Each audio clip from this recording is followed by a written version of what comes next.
বিসমিল্লাহির রহমানির রহিম। পরম করুণাময় অসীম দয়ালু আল্লাহর নামে শুরু করছি। المكتب التعاوني للدعوة والإرشاد وتوعية الجاليات بالدمام، مسيرة عمل وأمل في خدمة دين الله والدعوة إليه.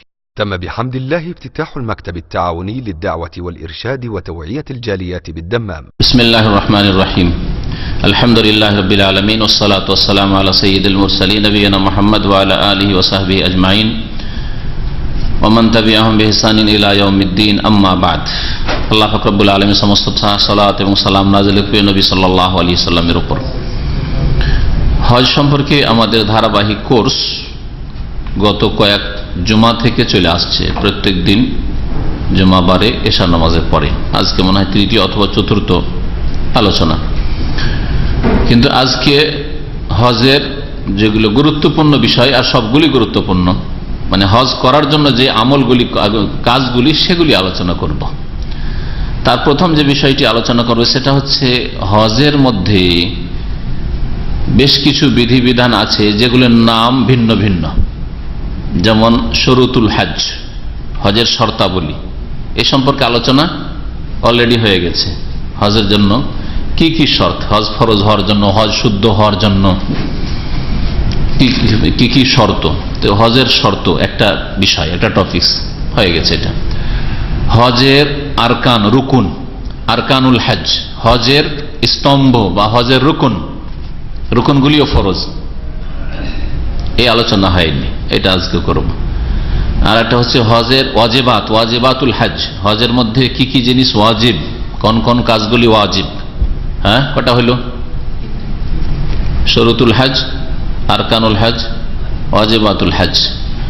আর 4 নম্বরে হচ্ছে সুনানুল হজ, হজের সুন্নাত সমূহ, হজের মধ্যে কোন কোন কাজগুলি বা কথাগুলি সুন্নাত। তো হজের শর্তাবলী হয়ে গেছে। এখন হজের রুকুন, হজের রুকুন কয়টি? 4টি।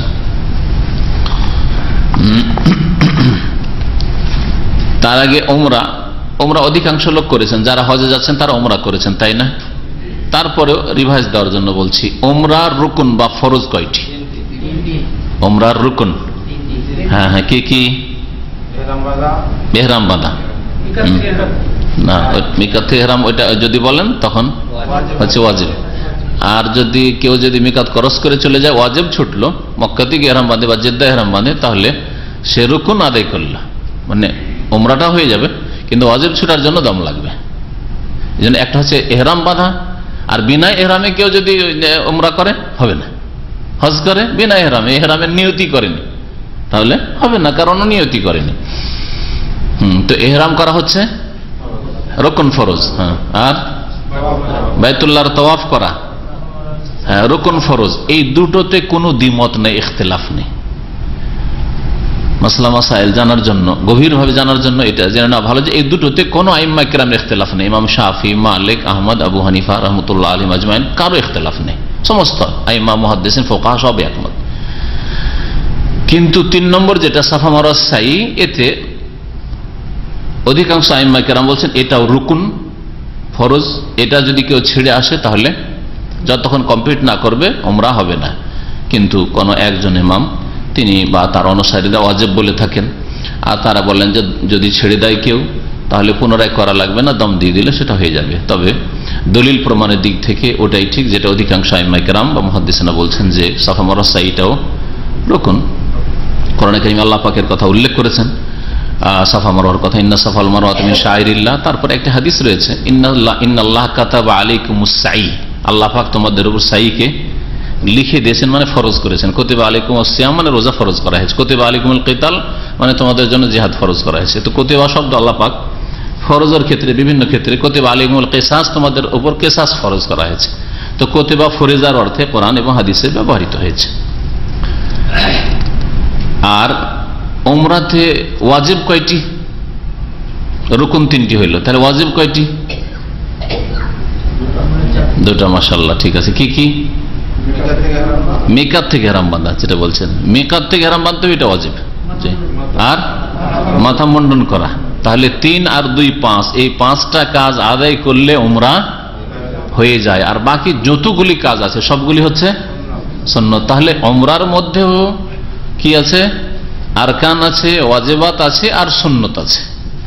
বাকি সবগুলি কাজ আপনার উমরার জন্য, ইহরাম বাঁধার জন্য গোসল করা, সুগন্ধি লাগানো, তালবিয়া পাঠ করা, জোরে জোরে পুরুষদের তালবিয়া পাঠ করা, ঠিক না, সাদা কাপড় পরা, তারপরে আপনার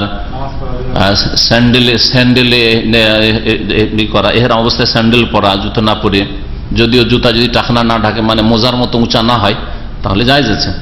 হ্যাঁ, আর অধিকাংশ জুতাই ওই রকম। জি, আর তাওয়াফের পরে 2 রাকাত নামাজ পড়া, সাফার উপরে দোয়া পড়া, মারওয়ায় দোয়া করা, হ্যাঁ, তারপরে হাজার আসওয়াদে চুমন দেওয়া, যখন তাওয়াফ শেষ হলো তখন জমজমের পানি পান করা তাওয়াফ আর সাইয়ের মাঝখানে, ইত্যাদি। হ্যাঁ, রমল করা, ইজতেবা করা তাওয়াফে কুদুমে, হ্যাঁ, রুকনে ইয়ামানি, আর কি বলছে হাজে আসওয়াদের মাঝখানে রব্বানা আতিনা ফিদ দুনিয়া হাসানা ওয়া ফিল আখিরাতি হাসানা ওয়া কিনা আযাবান নার পড়া, এই সবগুলি হচ্ছে, এইরকম যতগুলি সবগুলি হচ্ছে সুন্নাত। তাহলে উমরার তরিকা কত সহজে বুঝতে পারলেন। হ্যাঁ, 3টি রুকন, যার একটি ছুটে গেলে উমরা হবে না যতক্ষণ তা কমপ্লিট না করবেন, আর 2টি হচ্ছে ওয়াজিব, যেগুলির কোনো একটি যদি ছেড়ে দেন তাহলে দম দিতে হবে। জেনে শুনে ছাড়লে গুনাহগার হবে, আর দম দিতে হবে। আর যদি জানা ছিল না বলে ছাড়ে তাহলে গুনাহগার তো হবে না, কিন্তু দম দিতে হবে। তো হজের রুকুন ফরজগুলি দেখা যাক। কয়টি হইল? 4টি। কি কি? প্রথম হচ্ছে এহরাম করা। এহরামের মানে কি এর আগে মনে হয় বলেছি, আর আবার আপনাদের জিজ্ঞেস করছি, এহরাম মানে কি? হজের বা উমরার ইবাদতে প্রবেশ করার নাম হচ্ছে এহরাম করা। এহরাম করা মানে সাধারণ লোকেরা যে বুঝে যে সেলাইবিহীন কাপড় পরা, এটা নয়। একটা লোক এয়ারপোর্ট যাবে, এখান থেকে বাইয়ার যাবে, আর দাম্মাম এয়ারপোর্টের ভিতরে গিয়ে এহরাম পরে নিয়েছে, তার মানে কি এহরাম বেঁধে নিয়েছে বা এহরাম করে নিয়েছে? না, এহরাম করেনি, এহরাম বাঁধেনি, বরং সেলাইবিহীন কাপড় পরে এহরাম করার জন্য প্রস্তুতি নিয়েছে। এটা কি বলবো? এহরাম করার জন্য রেডি হয়েছে, যে প্লেনে কাপড়টা চেঞ্জ করা ঝামেলা, সুতরাং এখান থেকে এয়ারপোর্ট থেকে কাপড়টা চেঞ্জ করিনি, আর যখন ঘোষণা হবে অথবা ম্যাপে দেখাবে যে এখন তাইফ ক্রস করছো, তখন আমি তার আগে আগে এহরাম করে মানে নিয়ত করে নিব। তো এহরাম মানে হচ্ছে নিয়াতুদ দুখুলে ফি নুসুক, হজ উমরার ইবাদতে প্রবেশ করার অন্তরে নিয়ত করার নাম হচ্ছে এহরাম করা। এহরামুল হজ, এহরামুল উমরা, আর নামাজেরও এহরাম আছে। এই জন্য আরবরা বলে তাকবীরাতুল ইহরাম। তাকবীরে তাহরিমাকে কি বলে আরবরা? আল্লাহু আকবার। যে নামাজ শুরু করে এটা হচ্ছে তাকবীরাতুল ইহরাম। তার নামাজের ইহরাম হচ্ছে তাকবীর। নবী সাল্লাল্লাহু আলাইহি ওয়াসাল্লাম বলেছেন তাহরিম হচ্ছে তাকবীর। আর উর্দু ভাষী, বাংলা ভাষী আমরা, আমাদের দেশে তাকবীরে তাহরিম ওইটাকে বলে, আরবরা তাকবীরাতুল ইহরাম বলে, আমরা বলি ওটাকে তাকবীরে তাহরিমা। পার্থক্য, মাপের পার্থক্য, অর্থ একই। ওটাও হারাম থেকে এসছে আর এটাও হারাম থেকে, মানে কথাবার্তা যেখানে, অথবা নামাজ বিপরীত কাজ, হ্যাঁ, নামাজের বাইরের অন্য কোনো কাজ, কথা হারাম হয়ে যায় এর মাধ্যমে। বাবে তাফিল থেকে তাহরিমা, আর বাবে ফাল থেকে এহরাম, কিন্তু দুটোরই ধাতু একই। তো যেমন নামাজের এহরাম মানে নামাজে প্রবেশের নিয়ত করা, অন্তরের নিয়ত করে আল্লাহু আকবার বললেন, আপনার শুরু, কি নামাজ শুরু, ঠিক না? ওই রকমই অন্তরে নিয়ত করে যখন লাব্বাইক উমরা, উমরা শুরু। অন্তরে নিয়ত করে যখন আপনি বললেন লাব্বাইক হাজ্জাতান বা লাব্বাইক উমরাতান ওয়া হাজ্জান, আপনার হজ উমরা বা হজ শুরু। এ হচ্ছে ইহরাম করা। ইহরাম করা এটা হচ্ছে হজের রুকুন ফরজ। হ্যাঁ, 2 নম্বর আরাফায় অবস্থান করা।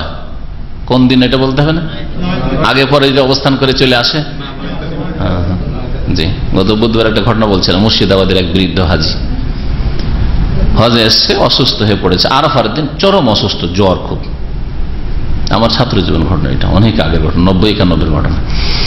তো ওকে জাহেল সাথীরা, বুড়ো সব হাজি যারা ওই কাফেলাতে আছে, ওরা বলেছে যে তুমি যখন এসছিলে তখন জিয়ারাতে একবার তো আরাফা দেখে এসছো, ওই আরাফা দিয়ে চলে যাবে, হজ হয়ে যাবে। অসুস্থ আছো, কি যাবে, তুমি খেমাতে থাকো, মেনাতে থাকো, আমরা চলে আসছি, কালকে তো চলে আসবো আমরা। ওকে মেনাতে রেখে দিয়ে এরা সব হজে চলে গেছে। 9 তারিখ শেষ, 10 তারিখের রাত শেষ, 10 তারিখের দিন জোহরের আগে অথবা পরে খেমাগুলিতে ঢুকেছি বিশেষ কোনো কাজে, হাজিদের সাথে দেখা সাক্ষাতে দেখি লোকটা খুব কান্না করছে। কি ব্যাপার? বলছে কালকে আরাফায় যায়নি। কেন আরাফায় গেল না? বলছে খুব জ্বর ছিল, আর সাথীরা বলেছে যে তুমি ওই যে জিয়ারা 10 রিয়ালের জিয়ারা হয় মক্কা মদিনায়, জিয়ারা করে না গাড়িওয়ালারা, ওই ভিজিটে গিয়ে আরাফা 1 মাস আগে দেখে চলে এসছে, ওটা দিয়ে বুঝিয়ে দিচ্ছে লোকেরা, ও বুঝে থেকে গেছে। হজ হইল? হজ হইল না, আর হজ হওয়ার কোনো চান্স নেই। নবী সাল্লাল্লাহু আলাইহি ওয়াসাল্লাম বলেছেন আল হাজ্জু আরাফা, হজ হচ্ছে আরাফায় অবস্থান করার নাম। সুতরাং এটা হচ্ছে অত্যন্ত গুরুত্বপূর্ণ রুকন, যেটা সম্পর্কে সবাই একমত যে যদি কেউ আরাফায় অবস্থান না করে যথাসময়ে, যেই সময়ে আল্লাহ পাক বা তার রাসূল সাল্লাল্লাহু আলাইহি ওয়াসাল্লাম বলেছেন, তাহলে হজ হবে না। আর সেই সময়টা হচ্ছে কখন? 9 তারিখের কখন? দিনে থেকে শুরু করবে, কিন্তু রাতের অল্প অংশ হলেও আরাফাতে থাকতে হবে, সূর্য ডুবাইতে হবে। আসল যেটা ফরজ সেটা হচ্ছে রাত্রে অবস্থান করা। এই জন্য দিনের সাথে সুন্নত হচ্ছে দিন থেকে থাকা, জোহর থেকে শুরু করে। জোহর আসর আপনি পড়লেন, তার আগে কেউ সকালবেলা চলে যায়, ফজরে চলে যায়, 7টায় যায়, 8টায় যায়, সব এগুলো নিজের প্রস্তুতির জন্য। আমি প্রস্তুতি আছি আরাফায়, কিন্তু আসল সময় হচ্ছে, অবস্থানের সময় হচ্ছে জোহর থেকে। জোহর আসর জমা করে নামাজ পড়ে নেন, আর তারপরে মাগরিব পর্যন্ত আপনি দোয়া জিকির আজকার তওবা ইস্তেগফারে মশগুল থাকেন, নেক কাজে মশগুল থাকেন, আর সূর্য ডুবিয়ে দেন আরাফার মাঠে, তারপরে বেরোন। কেউ যদি দিনে অবস্থান নাও করতে পারে, রাতের অংশে আসে, তাহলে তাকে কোনো দাম লাগবে না, সে আসল সময় অবস্থান করেছে। ফজরের আজান হওয়া পর্যন্ত শেষ টাইম আরাফে অবস্থানের শেষ সময় হচ্ছে ফজর আজান পর্যন্ত। এইরকম কারো সিচুয়েশন অবস্থা হয়ে যেতে পারে যে দিনে আসতে পারলো না, বাধাপ্রাপ্ত হইলো, যে কোনো কারণে দুর্ঘটনা হইলো ইত্যাদি, আস্তে আস্তে ওর দিন পার হয়ে গেছে, আরাফার রাত্রে এসছে, জোহর আসরের নামাজ আরাফায় পায়নি, কোনো অসুবিধা নেই, তার সুন্নাত ছুটেছে। কিন্তু সে রাতের কোনো অংশে যদি হাজির হইতে পারে আরাফায়, তাহলে তার হজ হয়ে গেছে। নবী সাল্লাল্লাহু আলাইহি ওয়াসাল্লাম বলেছেন ওয়াকাফা হাহুনা লাইলান আও নাহারান ফাকাদ তাম্মা হাজ্জুহু ওয়া কাযান তাফাসাহু, রাত অথবা দিনের কোনো অংশে যদি এখানে কমপক্ষে হাজির হয়ে যেতে পারে, তাহলে তার হজ কমপ্লিট হয়ে গেছে, আর সেই ব্যক্তি তার ময়লা আবর্জনা থেকে মুক্ত হয়ে যাবে, অর্থাৎ ইহরাম খুলে দিয়ে পরিষ্কার পরিচ্ছন্ন হয়ে যাবে, মানে হজ হয়ে যাবে তার। হ্যাঁ, 2 নম্বর হলো, হ্যাঁ কি বললেন? আরাফার উপর দিয়ে, এগুলো ফতোয়া, কাল্পনিক ফতোয়া, আপনার প্রয়োজন না, ওইসব মন্ত্রী মিনিস্টারদের দরকার। ওরা যখন জিজ্ঞাসা করে তখন জবাব দেব, ওদের দরকার। যাদের জন্য সিকিউরিটি লাগে, এই জন্য জনসাধারণ ভিড় ভাড়ে যাবো না, ওপর দিয়ে উড়ে চলে যাব, কথা বোঝা গেছে? ওদের জন্য প্রয়োজন, হ্যাঁ ওদের জন্য জায়েজ আছে। যাদের নিচে নামা অসুবিধা অথবা সময় পেল না কোন রকম করে, হ্যাঁ আসমান জমিনের মাঝখানে আরাফার উপর দিয়ে অতিক্রম হয়েছে, জি হ্যাঁ, আরাফায় থামাও অবশ্য জরুরি নয়, আরাফার উপর দিয়ে গাড়ি গিয়েছে শুধু রাতের কোনো অংশে, তাহলে আরাফার অবস্থান তার মানে আদায় হয়ে গেছে, রুকন তার আদায় হয়ে গেছে। 3 নম্বর, আরাফায় অবস্থান এত গুরুত্বপূর্ণ কেন? জাহিলিয়াতের যুগে কুরাইশ মুশরিকরা, মক্কার লোকেরা, কুরাইশ বংশের লোকেরা, ওরা বলতো আমরা নাহানুল হুমুস, আমরা হচ্ছি বীর বাহাদুর, আমরা হচ্ছে কাবার মুতাওয়াল্লি, কাবার খাদেম, আমরা হারামের বাইরে যাব না, হারামের এলাকার বাইরে আমরা যাব না, ফালা নাখরুজু মিন হারামিল্লাহ, আল্লাহর হারামের এরিয়ার বাইরে আমরা যাব না। এই জন্য এরা মুজদালিফা থেকে ফিরে আসতো, আরাফা কখনো যেত না। এরা জাহিলিয়াতের যুগে এটা তারা বিদআত আবিষ্কার করেছিল, অথচ ইব্রাহিম আলাইহিস সালামের ধর্মে সবাই যেত, কুরাইশ যেত, গায়র কুরাইশ সবাই যেত, বাইরের লোকে যেত, মক্কার লোকও যেত। কিন্তু ইব্রাহিম আলাইহিস সালামের ধর্মে যে বিকৃতিগুলি ঘটিয়েছে, ওইরকম মুহাম্মদ রাসূলুল্লাহ সাল্লাল্লাহু আলাইহি ওয়াসাল্লামের ধর্মে বিদআতিরা বিকৃতি ঘটিয়েছে, তাই না? পাকা কবর, মাজার, এগুলো কি? হ্যাঁ, পীরতন্ত্র, পীর মুরিদ, এগুলো কি?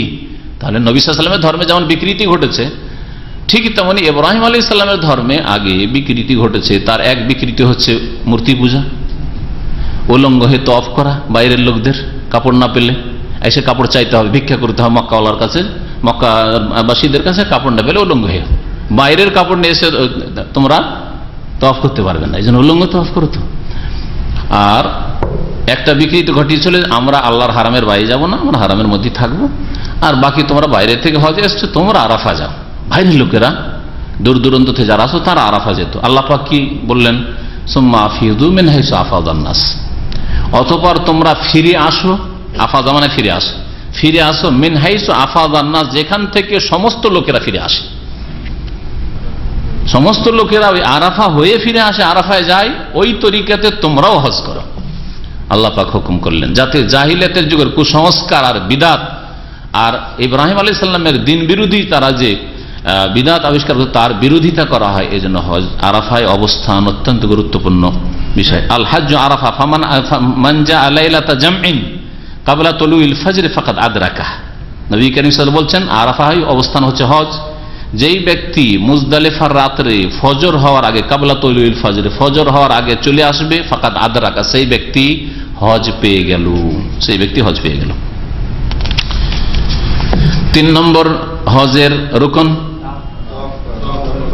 কোন? তওয়াফ করা, তওয়াফে ইফাদা করা, বাইতুল্লাহর তওয়াফ করা।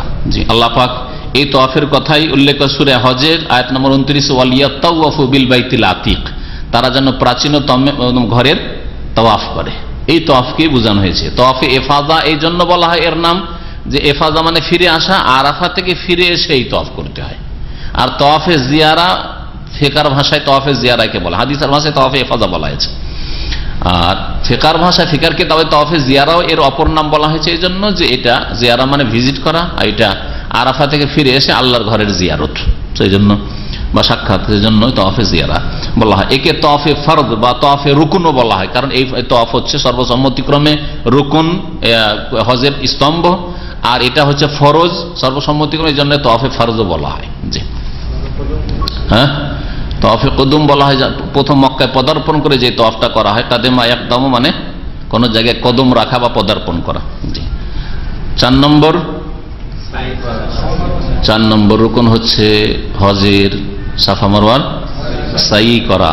আল্লাহ পাক বলেছেন ইন্নাস সাফা ওয়াল মারওয়াতা মিন শাআইরিল্লাহ, নিশ্চয় সাফা মারওয়া আল্লাহ পাকের নিদর্শন সমূহের অন্তর্ভুক্ত। জি, তো এই 4টা কাজের কোনো একটি কাজ ছুটে গেলে হজ হবে না, যতক্ষণ পর্যন্ত ওই কাজটি কমপ্লিট না করবেন। কোন খেসারত দিয়ে হজ হবে না যতক্ষণ পর্যন্ত ওই কাজটা না করবেন। তাহলে যে ব্যক্তি আরাফা করে নিয়েছে তার হজ হবে, কিন্তু হজ ঝুলন্ত অবস্থায় থাকবে যতক্ষণ পর্যন্ত বাকি কাজগুলি না করবে। তওয়াফ করেনি, এই দেখেন আজকে আমি ভুলে গেছি, অন্য সময় আপনাদের বলি, আজকে আমি ভুলে গেছি। আর মাশাআল্লাহ টেলিফোন তো যথেষ্ট আসে।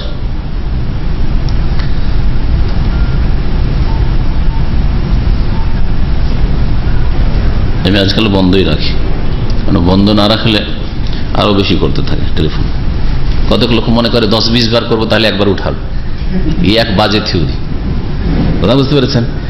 বরং আমি 2 বার 3 বারের বেশি যদি কেউ করে তো বেশি বিরক্ত। এত তোমার করা নিশ্চয় বুঝতে পারছো যে 2 বার উঠাইলো না 3 বার, 5 মিনিট পর পর 2 বার করো, না হয় 3 বার করো, তাতে উঠালো না, তার মানে নিশ্চয় ব্যস্ততা আছে। 15-20 বার 30 বার করবে, একবার উঠাইবে অবশ্যই, জবরদস্তি কথা বলবো। তো এইরকম করে কেউ, এইরকম করলে তখন একটা অভক্তি জন্মে যায়, কথা বলায় পেরেশান করা মানুষকে। সাফা মারওয়া সাই, এই সাফা মারওয়া হজের যে সাফা মারওয়া সাই করা রুকুন, এটাতেও ইখতিলাফ রয়েছে, কিন্তু ইখতিলাফ থাকলে আল্লাহ পাক তার সমাধান বলেছেন ফাইন তানাজাতুম ফি শাইইন ফারুদ্দুহু ইলাল্লাহি ওয়া রাসূল, আল্লাহ এবং রাসূলের দিকে ফিরিয়ে দাও। আর এর আগে দলিল বললাম কোরআনে কারীম আল্লাহ পাক বলেছেন, আর তার নবী সাল্লাল্লাহু আলাইহি ওয়াসাল্লাম বলেছেন ইন্নাল্লাহ কাতাবা আলাইকুমুস সাই, সাই আল্লাহ পাক ফরজ করেছেন, এই হাদিসটাও সহিহ। এছাড়া নবী করিম সাল্লাল্লাহু আলাইহি ওয়াসাল্লাম হজে এটা কোনো কাউকে পারমিশন দেননি যে সাফা মারওয়া সাই না করলেও চলবে, অথবা দাম দিয়ে দিলেও চলবে, এরকম কোনো নজির নেই নবী সাল্লাল্লাহু আলাইহি ওয়াসাল্লাম সাহাবায়ে কেরামদের আমলে বিদায় হজে। সুতরাং এটা হজের রুকুন, এই 4টি হচ্ছে হজের রুকুন। যদি কোনো মানুষ এক একটা ছেড়ে চলে আসে, হয়তো সাফা মারওয়া সাই করেনি আর চলে এসছে, দাম্মাম ধরেন, আপনার দাম্মামের লোক, তাহলে কি করতে হবে? বলবো যে হজ হয়নি?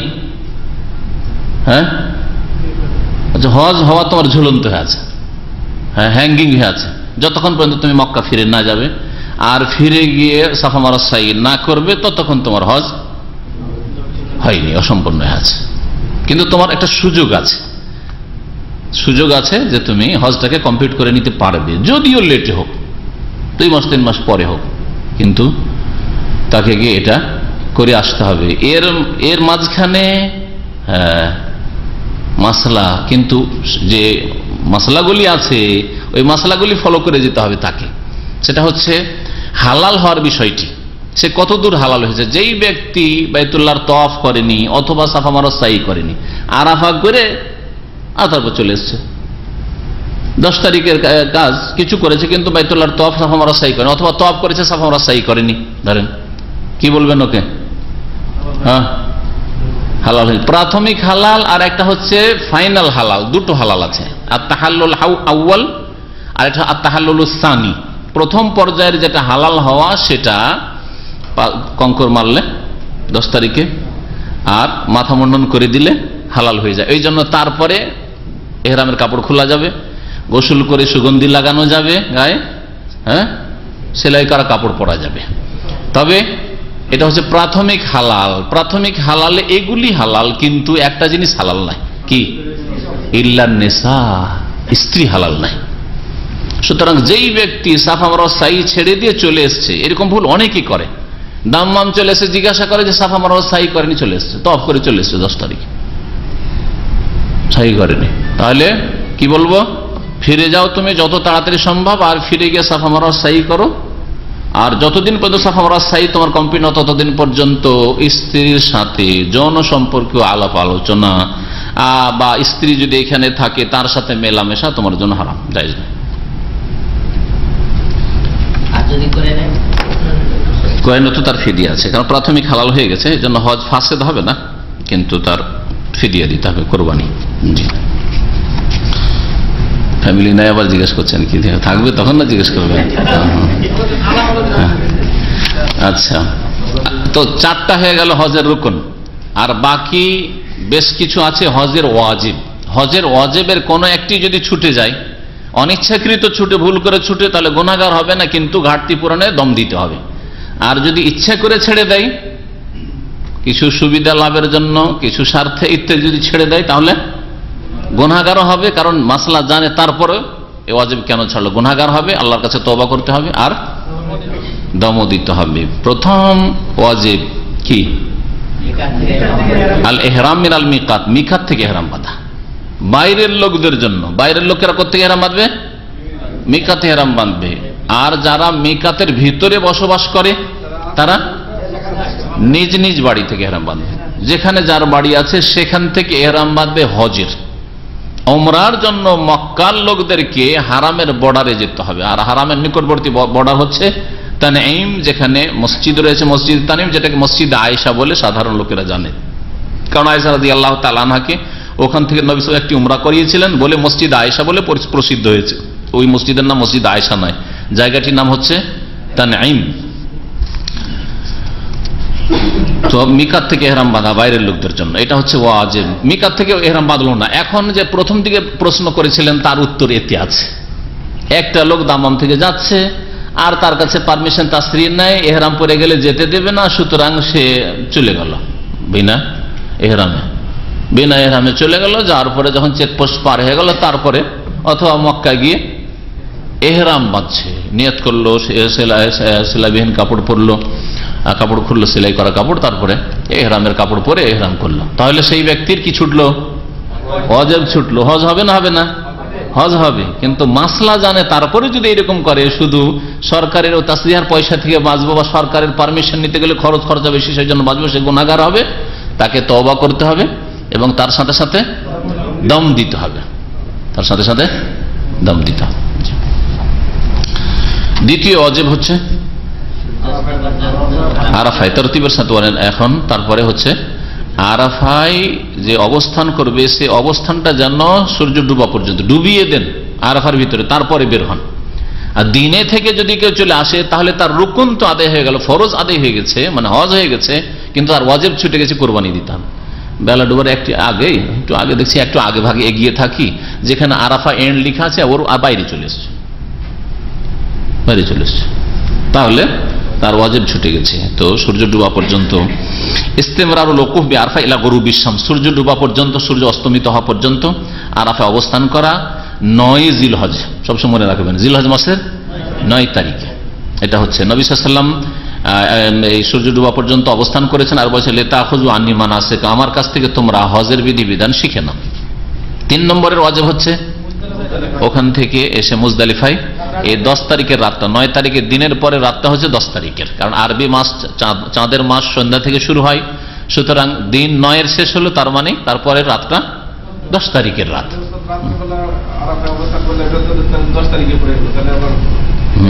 তার পারমিশন এতটুকু ছাড় দেওয়া হয়েছে। আল্লাহ আশরু মালুমাত, আল্লাহ বলছেন হজের জানাশোনা কয়েকটা মাস আছে, ওর শেষটা বলা হয়েছে 10 তারিখের রাত ফজর পর্যন্ত, দিনটা ওর মধ্যে সামিল নেই। জি, এই জন্য এতটুকু আল্লাহ পাক ছাড় দিয়েছে যে 9 তারিখের দিনে পারলে না, ঠিক আছে 10 তারিখের। এই জন্য 9 তারিখের রাত্রে কেউ যদি অবস্থান করে আর হয়তো তোর রুকুনও আদায় হবে না, বুঝতে পেরেছেন না? জি। তো মুজদালিফায় রাত যাপন করা কোন রাতটি? ঈদের রাত। ঈদের রাত, সহজ ভাষায় ঈদের রাতটি যাপন করা। আল্লাহ পাক বলেন ফাইজা আফালতুম মিন আরাফাতিন ফাযকুরুল্লাহ ইনদাল মাশআরিল হারাম, তোমরা যখন আরাফা থেকে ফিরে আস, ফাইজা আফালতুম মিন আরাফাত, যখন তোমার আরাফা থেকে ফিরে আসবে, প্রত্যাবর্তন করবে, ফাযকুরুল্লাহ, তখন আল্লাহ পাকের জিকির আজকার করবে, ইনদাল মাশআরিল হারাম, মাশআরে হারামের নিকটে। মাশআরে হারাম ওই জায়গাটিকে বলা হয়েছে যেই জায়গাটিতে এখন মুজদালিফার মসজিদ আছে। আর কেউ কেউ বলেছেন ওখানকার একটি পাহাড়ের নাম, ইখতিলাফ রয়েছে, তাতে যায় আসে না, কিন্তু মসজিদটা ওইভাবেই তৈরি করা হয়েছে ওই মতের উপর যে ওই জায়গার নাম মাশআরে হারাম ছিল। আর ওর আশেপাশে মুজদালিফার মাঠ যতদূর পর্যন্ত বর্ডার দেওয়া আছে তার যে কোনো জায়গায় রাত কাটাইলেই হবে। এখন যারা হায়ে থাকছেন, আর একটা সহজ মশলা শোনেন, আপনাদের সুবিধা হবে তাতে। যারা হায়ে থাকছেন, হা যেটাকে বলা হচ্ছে মেনার এক্সটেনশন, আর হা এলাকা, সেটা আসলে কি? আসলে মুজদালিফা। সুতরাং আল্লাহ পাক যেটাকে মুজদালিফা করেছেন, মানুষের ফতুয়াতে সে জায়েজ হইতে পারে মেনা হিসাবে অবস্থান করা, কিন্তু আসলটা বাকি থাকবে। সুতরাং কোন ব্যক্তি যদি এই 10 তারিখের রাতে নিজের খেমাতে চলে আসে, যেটা তার এক্সটেনশন মেনা ছিল, মেনার দিনগুলিতে এক্সটেনশন মেনা, আর আরাফা মুজদালিফার রাতে অরিজিনাল মুজদালিফা, জায়েজ আছে, তার অবস্থান ঠিক আছে, তার অবস্থান ঠিক আছে। বিদআতপন্থীদের যারা হাদিস মোতাবেক ফতুয়া দেয় না, ওদের কিছু বাড়াবাড়ি ফতুয়া আছে। তার মধ্যে একটা হচ্ছে যে মুজদালিফার রাত খোলা আকাশে কাটাইতে হবে। শুনেছেন এই ফতুয়া? অনেকে শোনেননি হয়তো, কিন্তু ওদের মুফতিদের কাছ থেকে এগুলো শুনবেন। খোলা মাঠে কাটাইতে হবে, কোনো ছাদ যেন উপরে না থাকে, কোনো খিমা না থাকে, মন গড়া ফতুয়া এটা, এর কোনো দলিল প্রমাণ নেই। বুঝতে পেরেছেন? জি।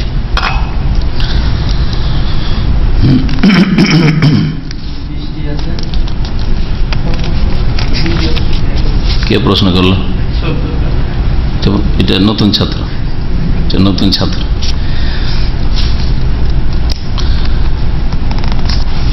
তো কয়টা বললাম? 3টে। 4 নম্বর ওয়াজিব তরতিবের সাথে, যখন সকালবেলা 10 তারিখে আসছেন, প্রথম কাজ ওয়াজিব কি শুরু হচ্ছে?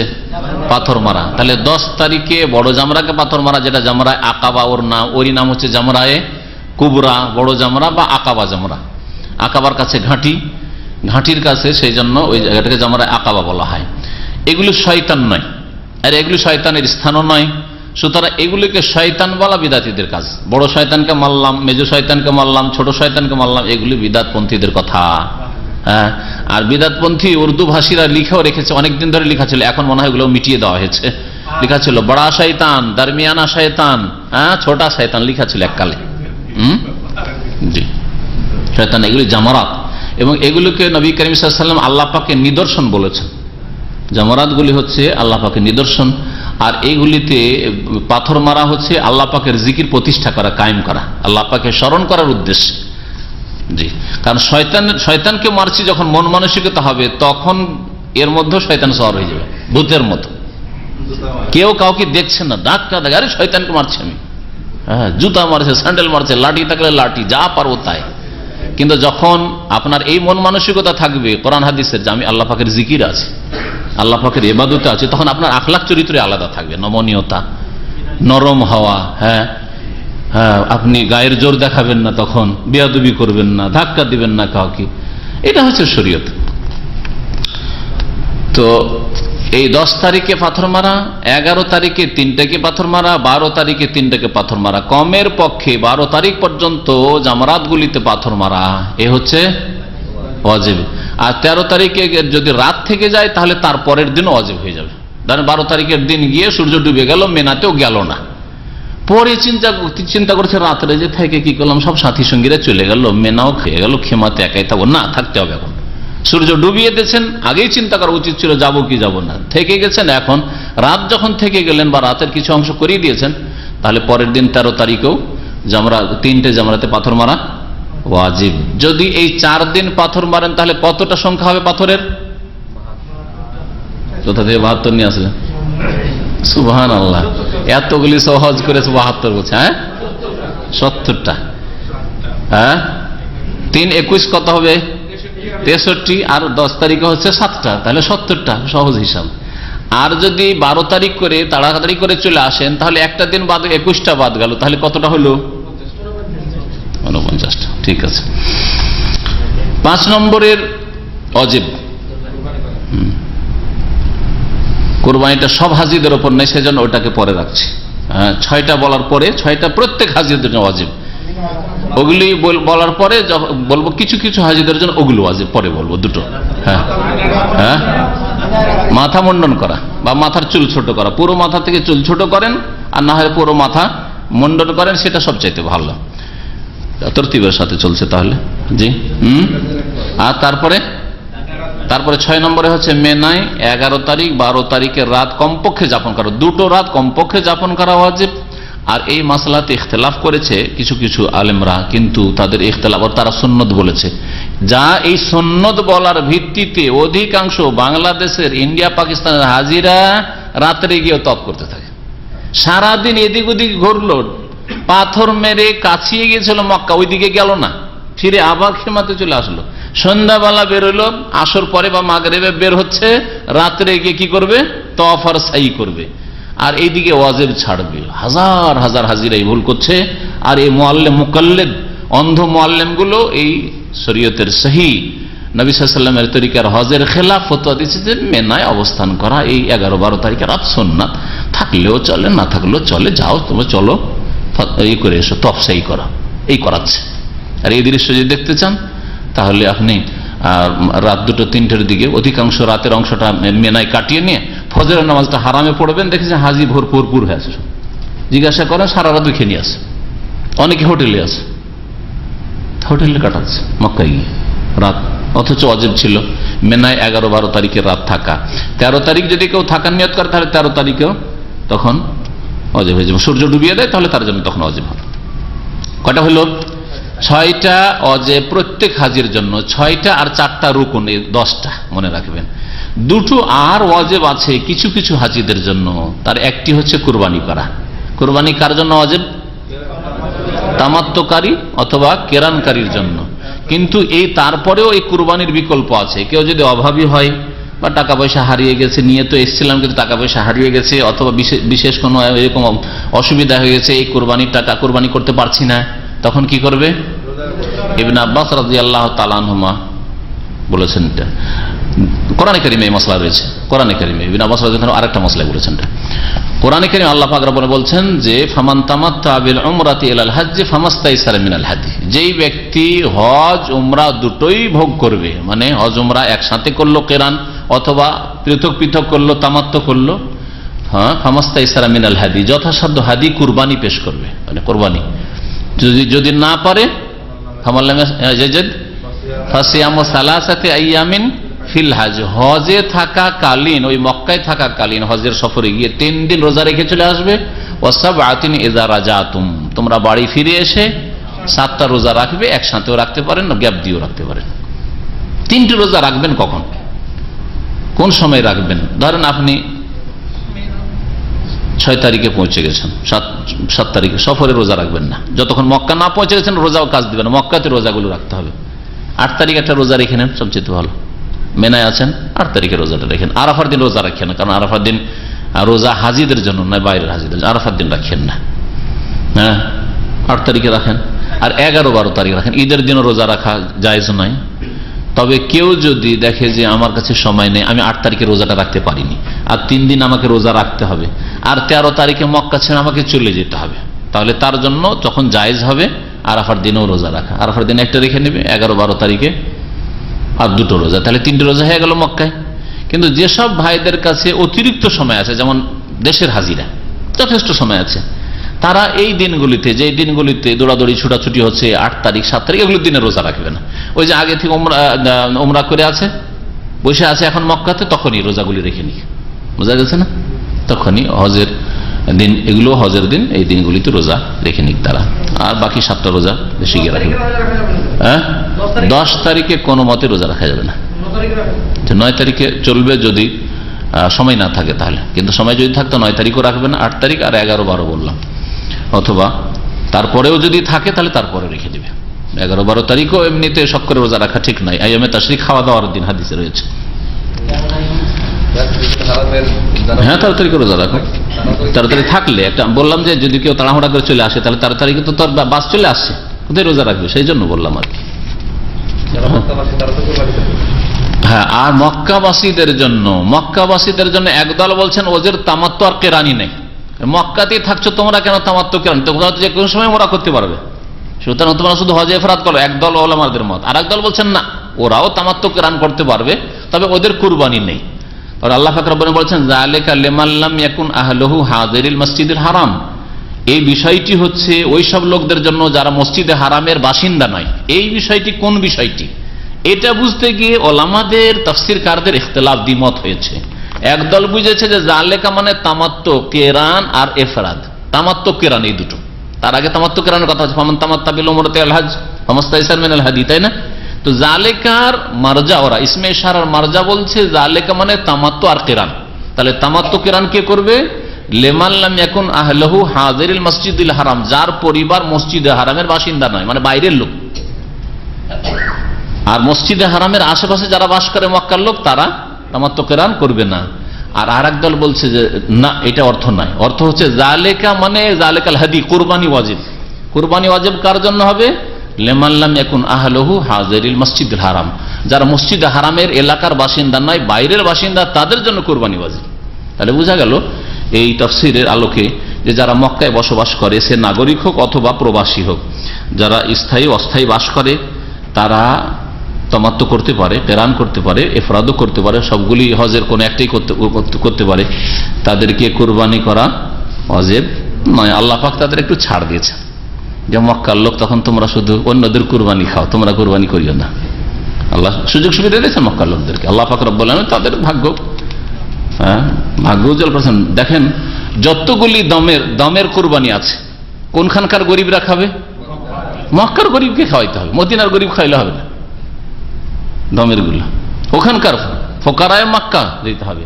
আল্লাহ পাক কিয়ামত পর্যন্ত মক্কায় যদি কেউ গরিব ফকির থাকে, তাদের আর্থিক সমস্যার সমাধান করেছেন এইসব মাসলা মাসাইল দিয়ে। আর একটা ওয়াজিব, হ্যাঁ, বিদায়ী তাওয়াফ। বিদায়ী তাওয়াফ সব হাজিদের জন্য নয়, এই জন্য সেটাকে শেষখানে বললাম। বিদায়ী তাওয়াফ কারা? যারা বিদায়ী হবে তাদের জন্য, মক্কার লোকেরা বিদায়ী হয় না। সুতরাং মক্কার লোক যখন মক্কা থেকে বিদায়ী হয় না, তাদের জন্য বিদায়ী তাওয়াফ নেই। বিদায়ী তাওয়াফ কার জন্য? বাইরের লোকদের জন্য। আচ্ছা, আর এক শ্রেণীর লোকের জন্য বিদায়ী তাওয়াফ ওয়াজিব নয়, তারা হচ্ছে হ্যাঁ এমন মহিলা যাদের মাসিক ঋতু চলে এসছে, হজের সবগুলি কাজ হয়ে গেছে, আর তারপরে শুধু বিদায় হজটা বাকি, এমন সময় মাসিক ঋতু চলে এসছে। এখন এই বিদায় তাওয়াফের জন্য নিজের স্বামীকে, ভাইকে, গোটা কাফেলাকে পেরেশান করে চড়বে নাকি? নবী সাল্লাল্লাহু আলাইহি ওয়াসাল্লাম হজের বছরে সাফিয়া রাদিয়াল্লাহু তাআলা আনহার সব কাজ হয়ে গেছে, বিদায় তাওয়াফ বাকি আছে, আর ওই সময় তার মাসিক ঋতু হাইজ চলে এসছে। আর হাইজের উপরে কিয়াস করা যাবে নেফাসকে। ওইরকম বাচ্চা যদি ভূমিষ্ঠ হয়ে যায়, এরকম যদিও ঘটনা খুব কম ঘটে, একেবারে বাচ্চা হব অবস্থায় সাধারণত হজে মহিলা আসে না, কিন্তু হইতে পারে এরকম। তো যদি এইরকম হয় যে সব কাজ শেষ করে ফেলেছে, শুধু বিদায় তাওয়াফ বাকি আছে, ওই সময় বাচ্চা ভূমিষ্ঠ হয়ে নেফাসের রক্ত চলে আসলো অথবা মাসিক ঋতু চলে আসলো, নবী সাল্লাল্লাহু আলাইহি ওয়াসাল্লাম সাফিয়া রাদিয়াল্লাহু তাআলা আনহা যখন ঘটনা জানলেন, তখন বললেন যে হাবেসাতুনা হিয়া, তাহলে কি আমাদেরকে এখানে বাধাপ্রাপ্ত করে দেবে নাকি? মানে আমাদেরকে ওর জন্য এই মক্কায় বসে থাকতে, আমরা কি তাহলে যেতে পারবো না? যতদিন সে পাক না হবে ততদিন? নবী সাল্লাল্লাহু আলাইহি ভেবেছিলেন যে হয়তো তওয়াফ ইফাদাই আর শেষ হয়নি। তখন আয়েশা রাদিয়াল্লাহু তাআলা বলে, ইয়া রাসূলুল্লাহ ইন্নাহা তাফাত তওয়াফাল ইফাদা, তওয়াফ ইফাদা তার হয়ে গেছে। তখন নবী সাল্লাল্লাহু আলাইহি ওয়াসাল্লাম বলেছিলেন, ফালা ইজান, তাহলে আর অসুবিধা নেই, তাহলে আর অসুবিধা নেই। তার মানে মাসিক ঋতু যদি চলে আসে বা নেফাস চলে আসে তাহলে বিদায় তওয়াফ আর ওয়াজিব নয়। আল্লাহু আলাম। তাহলে হয়ে গেল আজকের দর্শে কি আলোচনা? 4টা হচ্ছে রুকুন হজের, আর 8টা হচ্ছে ওয়াজিব। 6 2 8টা বললাম, এই 8 4 12টা ছাড়া বাকি যতগুলি কাজ, কথাই হোক, বাচনিক ইবাদত হোক অথবা আমলি কর্মগত ইবাদত হোক, সবগুলি হচ্ছে সুন্নাত, সবগুলি হচ্ছে সুন্নাত। এখন থামেন, প্রশ্ন শেষ কেন করি, যখন দর্শ শেষ করে দিব তখন, জানি না এখন কত টাইম হয়েছে, টাইমই তখন হয়নি, দর্শ শেষ করবো তখন, মনে রাখেন প্রশ্ন। এছাড়া যতগুলি কাজ আছে, যেমন জামরায় পাথর মারতে গেলেন, পাথর মারতে গিয়ে প্রত্যেক পাথরে কি করছেন আপনি? না, প্রত্যেক পাথরে বিসমিল্লাহ আল্লাহু আকবার না, এটা বাড়াবাড়ি। প্রথমবার বিসমিল্লাহ বলবেন, কারণ যে কোনো ভালো কাজের জন্য বিসমিল্লাহ বলা, আর বাকি ইউকাব্বিরু মা কুল্লি হাসাতিন। নবী সাল্লাল্লাহু আলাইহি ওয়াসাল্লাম প্রত্যেক কঙ্করে আল্লাহু আকবার বলতেন, বিসমিল্লাহ আল্লাহু আকবার বলতেন। এই কুরবানি খাসি জবাই করছেন না বা বাড়ির মোরগ জবাই করছেন না যে বিসমিল্লাহ আল্লাহু আকবার পড়তে থাকবেন, এটা বেদাত হয়ে যাবে। যেটা বিসমিল্লাহ আল্লাহু আকবার, বিসমিল্লাহ আল্লাহু আকবার, বিদাত। আর এই বহু বিদাত না জানার কারণে অনেকে করছে আল্লাহু আকবার, আল্লাহু আকবার এইভাবে। তো এই যে আল্লাহু আকবার বলছেন আপনি প্রত্যেক কঙ্কর মারা, এটা হচ্ছে সুন্নাত। জামরা ইউলা, জামরা উস্তাতে কঙ্কর মারার পরে একটু এগিয়ে কিবলামুখী হয়ে দোয়া করা, এটা হচ্ছে সুন্নাত, তাই না? মেনার 8 তারিখের আমলগুলি আসলে এই 12টার মধ্যে, মেনার 8 তারিখের আলোচনা এসছে। আসেন তাহলে মেনার 8 তারিখ সম্পর্কে শুরুতে বলেছি যে 8 তারিখে মেনায় অবস্থান করা হচ্ছে সুন্নাত। 5 ওয়াক্ত নামাজ সেখানে ফজর পর্যন্ত, জোহর থেকে শুরু করে ফজর পর্যন্ত পড়া হচ্ছে সুন্নাত।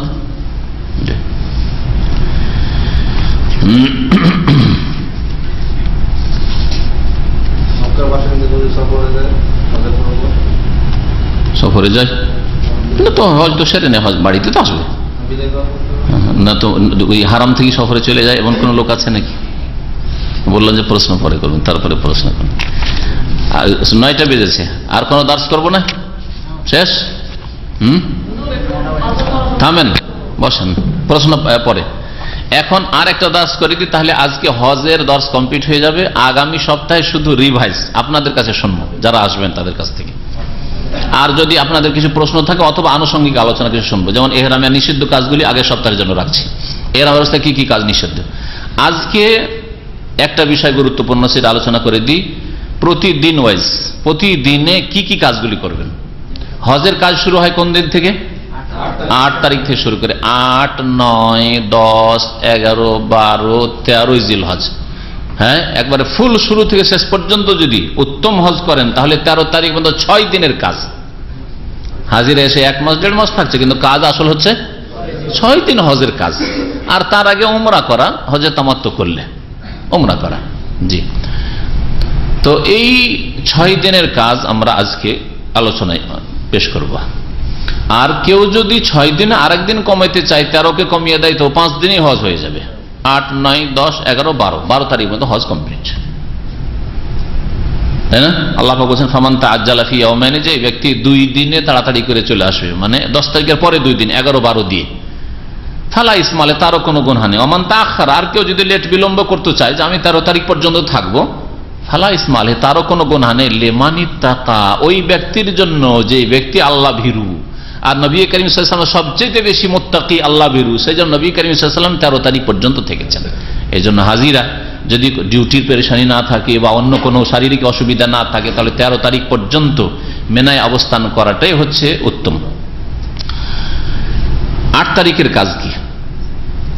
তার আগে আপনারা সকলে হজে তামাত্তু করবেন, সুতরাং উমরা করতে হবে, এটা মুখস্থ করেন। মিকাত থেকে উমরা করে যাবেন, আর উমরার কাজগুলি বলে দেওয়া হয়েছে, শুরুতে হয়ে গেছে, তাই না? আর উমরা এর আগে করেছেন, যেভাবে করেছেন ওইভাবে পুরো উমরা করবেন শুরু থেকে শেষ পর্যন্ত। নিয়তের উচ্চারণ, আল্লাহ নাওয়াইতুল উমরা তা নাওয়াইতুল হাজ্জা, ওইসব করবেন না, কারণ নবী সাল্লাল্লাহু আলাইহি ওয়াসাল্লাম এইভাবে মুখে উচ্চারণ করে কোনো নিয়ত করেননি, সুতরাং এটা বিদআত, এই কাজ করবেন না। 8 তারিখের কাজ, জি, 8 তারিখে যেখানে থাকবেন সেখান থেকে আপনি ইহরাম করবেন হজের, যেখানে থাকবেন সেখানে।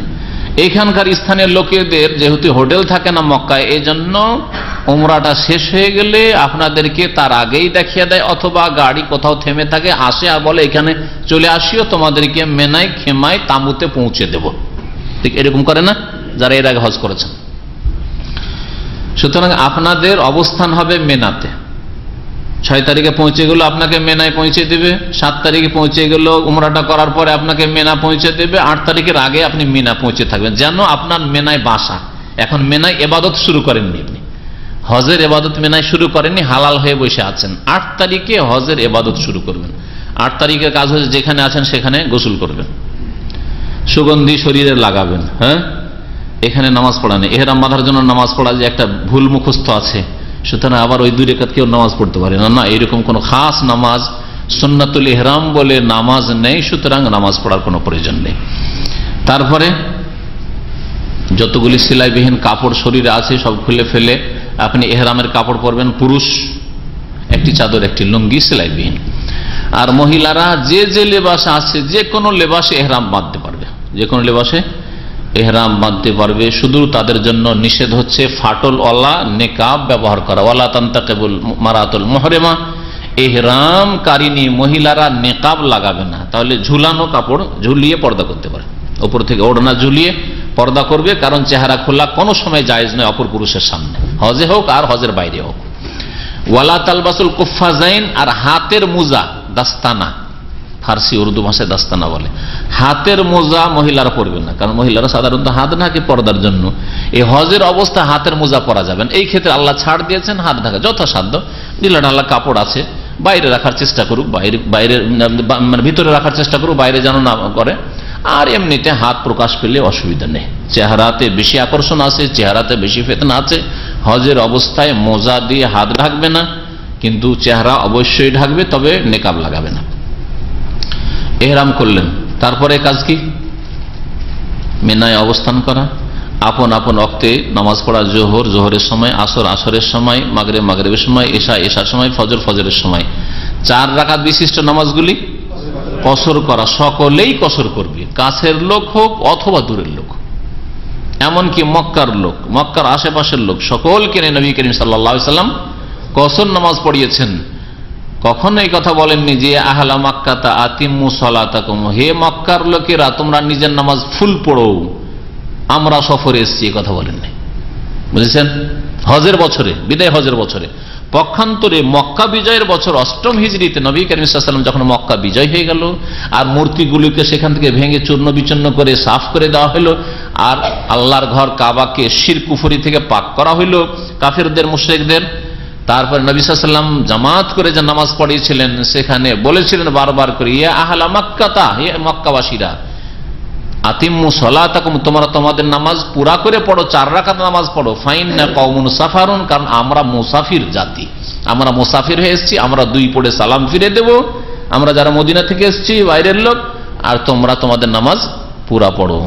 ওই রাসূলুল্লাহ সাল্লাল্লাহু আলাইহি ওয়াসাল্লাম হজে যখন থেকেছেন, ইয়া আহলা মক্কা বলে আলাদা করে তাদেরকে বলেন তোমরা পুরা নামাজ পড়ো। তাহলে বোঝা গেল যে হজে যারাই থাকবে সকলে কসর করে নামাজ পড়বে। এটা হচ্ছে অধিকাংশ আইম্মায়ে কেরামদের মত।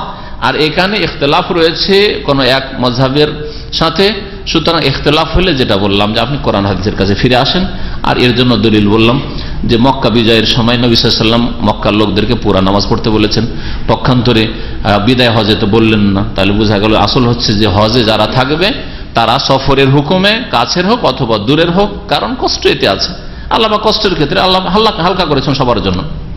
জি, একদল বলছেন যে এই কষ্টটাই তাদের সফর, যদিও 5-7 কিলোমিটার মেনা, কিন্তু এটা তাদের। আর একদল বলছেন যে এখানে কসরের কজ মানে কারণ, কসরের কারণ সফর না, কসরের কারণ হচ্ছে হজ উমরার ইবাদত, হজের ইবাদতে প্রবেশ করা, যেন ইমাম মালিক রাহমাতুল্লাহ ওনারা বলেছেন। সুতরাং তাদের কাছে মক্কার লোক যদিও কাছেই যাচ্ছে মেনাতে, তারপরেও তারা কসর করবে, কারণ তারা হজে আসে সেই জন্য। যে কোনো কারণ হোক না কেন, নবী সাল্লাল্লাহু আলাইহি ওয়াসাল্লামের কাছে কারণ চার্জ করা যাবে না। ওমা আতাকুমুর রাসূল ফাখুযুহু, এই কথা বলবেন না যে ইয়া রাসূলুল্লাহ মক্কার লোকেরা কেন কসর করবে, নবী কারীম সাল্লাল্লাহু আলাইহি ওয়াসাল্লাম করেছেন, ওটাই তো দলিল আমাদের, ওটাই তো দলিল। আপনার জিজ্ঞাসা করে না, আপনার আমল করা হচ্ছে আপনার করণীয়, জি, আপনার পালন করা হচ্ছে আপনার দায়িত্ব, আর নবী করিম সাল্লাল্লাহু আলাইহি ওয়াসাল্লাম যা দিয়েছেন আল্লাহর পক্ষ থেকে দিয়েছেন। জি, 8 তারিখের কাজ হয়ে গেল। ফজর পর্যন্ত আপনি থাকবেন। ফজর পরে নবী সাল্লাল্লাহু আলাইহি ওয়াসাল্লামের সুন্নাত হচ্ছে সূর্য ওঠার পরে এখান থেকে বের হওয়া, কিন্তু আজকাল সূর্য ওঠার পরে বের হলে অনেক ভিড় বেশি হয়ে যায়, সুতরাং আগেও বেরিয়ে যেতে পারেন, ফজর নামাজ পড়ে বেরিয়ে যান।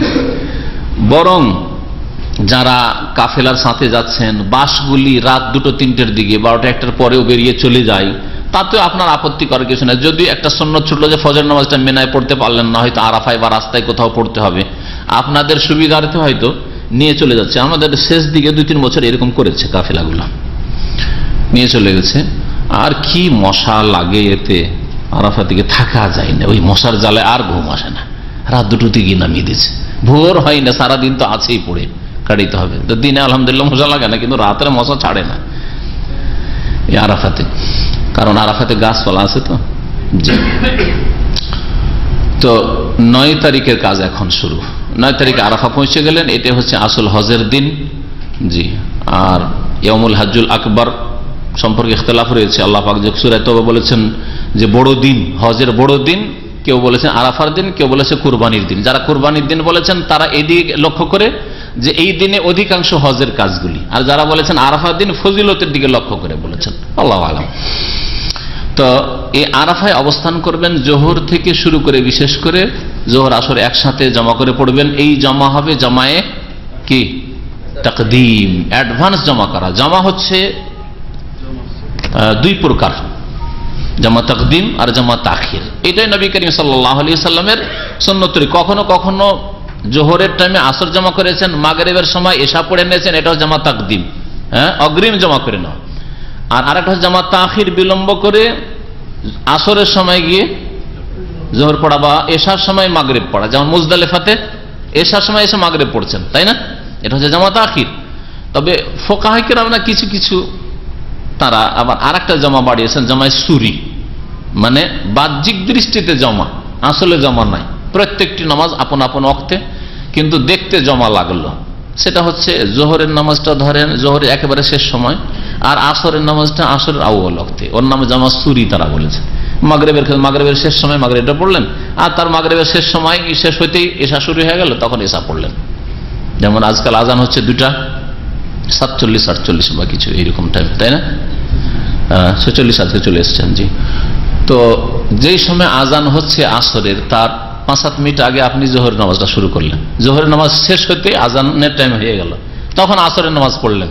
তো কি বলা যাবে আপনাকে, জোহরের নামাজ জোহর রক্তে পড়েছেন, আর আসরের নামাজ আসর রক্তে পড়েছেন, কিন্তু বাহ্যিক দৃষ্টিতে দুটো নামাজকে জমা করেছেন, একত্রিত করেছেন। এই জন্য সুরাতান মানে রূপের দিক থেকে হচ্ছে জমা একত্রিত, কিন্তু আসলে একত্রিত নয়। তবে নবী করিম সাল্লাল্লাহু আলাইহি ওয়াসাল্লাম সাধারণত এরকম করেননি। নবী সফরেরও মাসলা তো দেখা যাচ্ছে হয় আগে জমা করে নিয়েছেন অথবা পরে জমা করেছেন। তবে এইরকম পরিস্থিতি যদি হয় তো জায়েজ আছে। আল্লাহ আল্লাহ, কি বলছিলাম, আমার 9 তারিখের কাজ মাগরিব পর্যন্ত আপনি থাকবেন ওখানে, জোহর আসর জমা করে নামাজ পড়বেন, 1 আজান আর 2 একামতে। আর সবাই কসর করবেন, সবাই জমা করবেন। চাহে আপনি ওই মসজিদে নামেরায় যেতে পারেন। আরাফার মসজিদের নাম হচ্ছে মসজিদে নামেরা। মিনার মসজিদের নাম জানেন, খাইফ, মসজিদে খাইফ। মসজিদে যান আর না যান, ইমাম সাহেবের পেছনে নামাজ পড়েন আর না পড়েন, ইমাম সাহেবের খুতবা শুনতে পান আর না পান। কারণ কিছু ওলামারা এইরকম ফতুয়া, মুফতিরা দেশে ফতুয়া দিয়ে থাকে, আমরা ওই জামাতে পড়লে জমা করতাম, কিন্তু আমরা যেহেতু আলাদা আলাদা পড়ছি, আমরা খেমাতে জামাত করছি, সুতরাং আপন আপন ওয়াক্তের নামাজ, জোহরের নামাজ জোহরে, আসরের নামাজ আসরে পড়ছে, একেবারে সুন্নতের খেলাফ। নবী সাল্লাল্লাহু আলাইহি ওয়াসাল্লাম সমস্ত সাহাবায়ে কেরামকে নিয়ে এইভাবে একসাথে জমা করেছেন। সুতরাং এই ফতুয়া ঠিক নয় যে আলাদা আলাদা নামাজ পড়বে। আর অনেকে কসর করেন না, বলছে আমরা তো 15 দিন হয়ে গেছে আসা মক্কায়, সুতরাং কসরই করে না, ও 4 রাকাত করে পড়বে। অথচ নবী সাল্লাল্লাহু আলাইহি ওয়াসাল্লাম সকলকে এখানে 2 রাকাত, জোহর 2 আর আসর 2 পড়িয়েছেন। সুন্নতের খেলাফ কাজ করছে, আরাফার মাঠে সুন্নতের খেলাফ আমল করছে।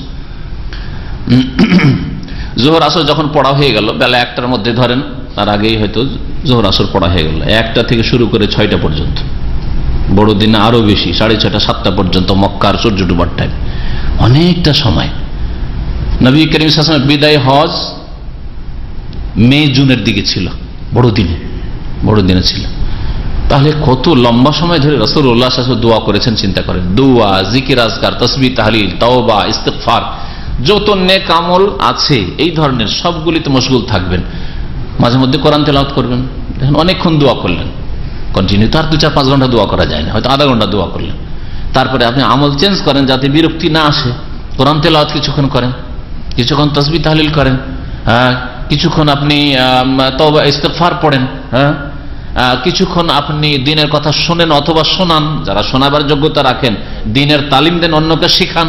আর যারা না কাউকে শিখাতে পারবেন না নিজেই শিখবেন, দেখেন যে কোনো ভালো আলেম থাকলে তার কাছ থেকে দিনের মাসলা মাসাইল শিখেন ইত্যাদি, নেক কাজে মশগুল থাকেন। এখানে অবৈধ কাজ, হারাম কাজ অথবা সময় অপচয় করা কাজ, সময় নষ্ট করা কাজ করবেন না। যতক্ষণ খাবার সময় লাগে, জোহর আসর একসাথে পড়ে নিয়ে খাওয়া দাওয়া করে নিয়ে হালকা খাওয়া, আরাফাতে হালকা খাওয়াটাই হাজিদের জন্য ভালো, শরীয়তের মশলা না, এটা হচ্ছে হজের তার জন্য নিরাপদ। কারণ বাথরুমে ভিড় ভাড় হবে, তখন আপনার সমস্যা হইতে পারে, এইরকম যেন পেরেশানি না আসে সেজন্য হালকা খাওয়ার চেষ্টা করবেন। বাঙালি ভাতে বাঙালি, মাছে ভাতে মাছ ভাত খুঁজবেন না, গোস্ত ভাত খুঁজবেন না। আর ভাত যথেষ্ট করে খেতে হবে জরুরি নেই, ফলমূল খেয়ে নেন, অথবা ভাত খেলে অল্প করে খান, যা কিছু খেজুর খান, ভাতও খান কিন্তু অল্প খান, যাতে করে আপনি পেরেশান না হন আর অন্যকে পেরেশান না করতে বারবার বাথরুম না যেতে। এখানে আরাফাতে যেই লোকেরা ভুল করে, যে ধরনের ভুলগুলির একটা ভুল হচ্ছে ওই জাবালে রাহমা খোঁজ করা। যেমন জোহর আসর পড়া হয়ে গেল, টান দিল জাবালে রাহমা কোথায়, জাবালে রাহমা কোথায়, জাবালে রাহমা কোথায়। দুনিয়াও নষ্ট, আখেরাত নষ্ট। কারণ হজ নবী সাল্লাল্লাহু আলাইহি তরিকাই করলো না, আর নিজেকে কষ্ট দিল, অন্যকে কষ্ট দিল, হতভাগা, দোয়া থেকে মাহরুম থাকলো। সুতরাং এইসব কাজ করবেন না। জাবালে রহমান নবী সাল্লাল্লাহু আলাইহি ওয়াসাল্লাম কখনো চড়েননি, হজে চড়েননি, তার পাশে অবস্থান করেছিলেন এবং বলেছিলেন ওয়াকাফতু হাহুনা ওয়া আরাফাতু কুল্লুহা মাওকিফুন, আমি এখানে থামলাম, অবস্থান করলাম, তবে আরাফার যে কোনো জায়গায় হচ্ছে অবস্থান স্থান, যে কোনো জায়গায় অবস্থান করতে পারো, কোনো পার্থক্য নেই। সুতরাং যেখানে আপনার খেমা বা যেখানে জায়গা পাচ্ছেন ওখানে আপনি অবস্থান করেন।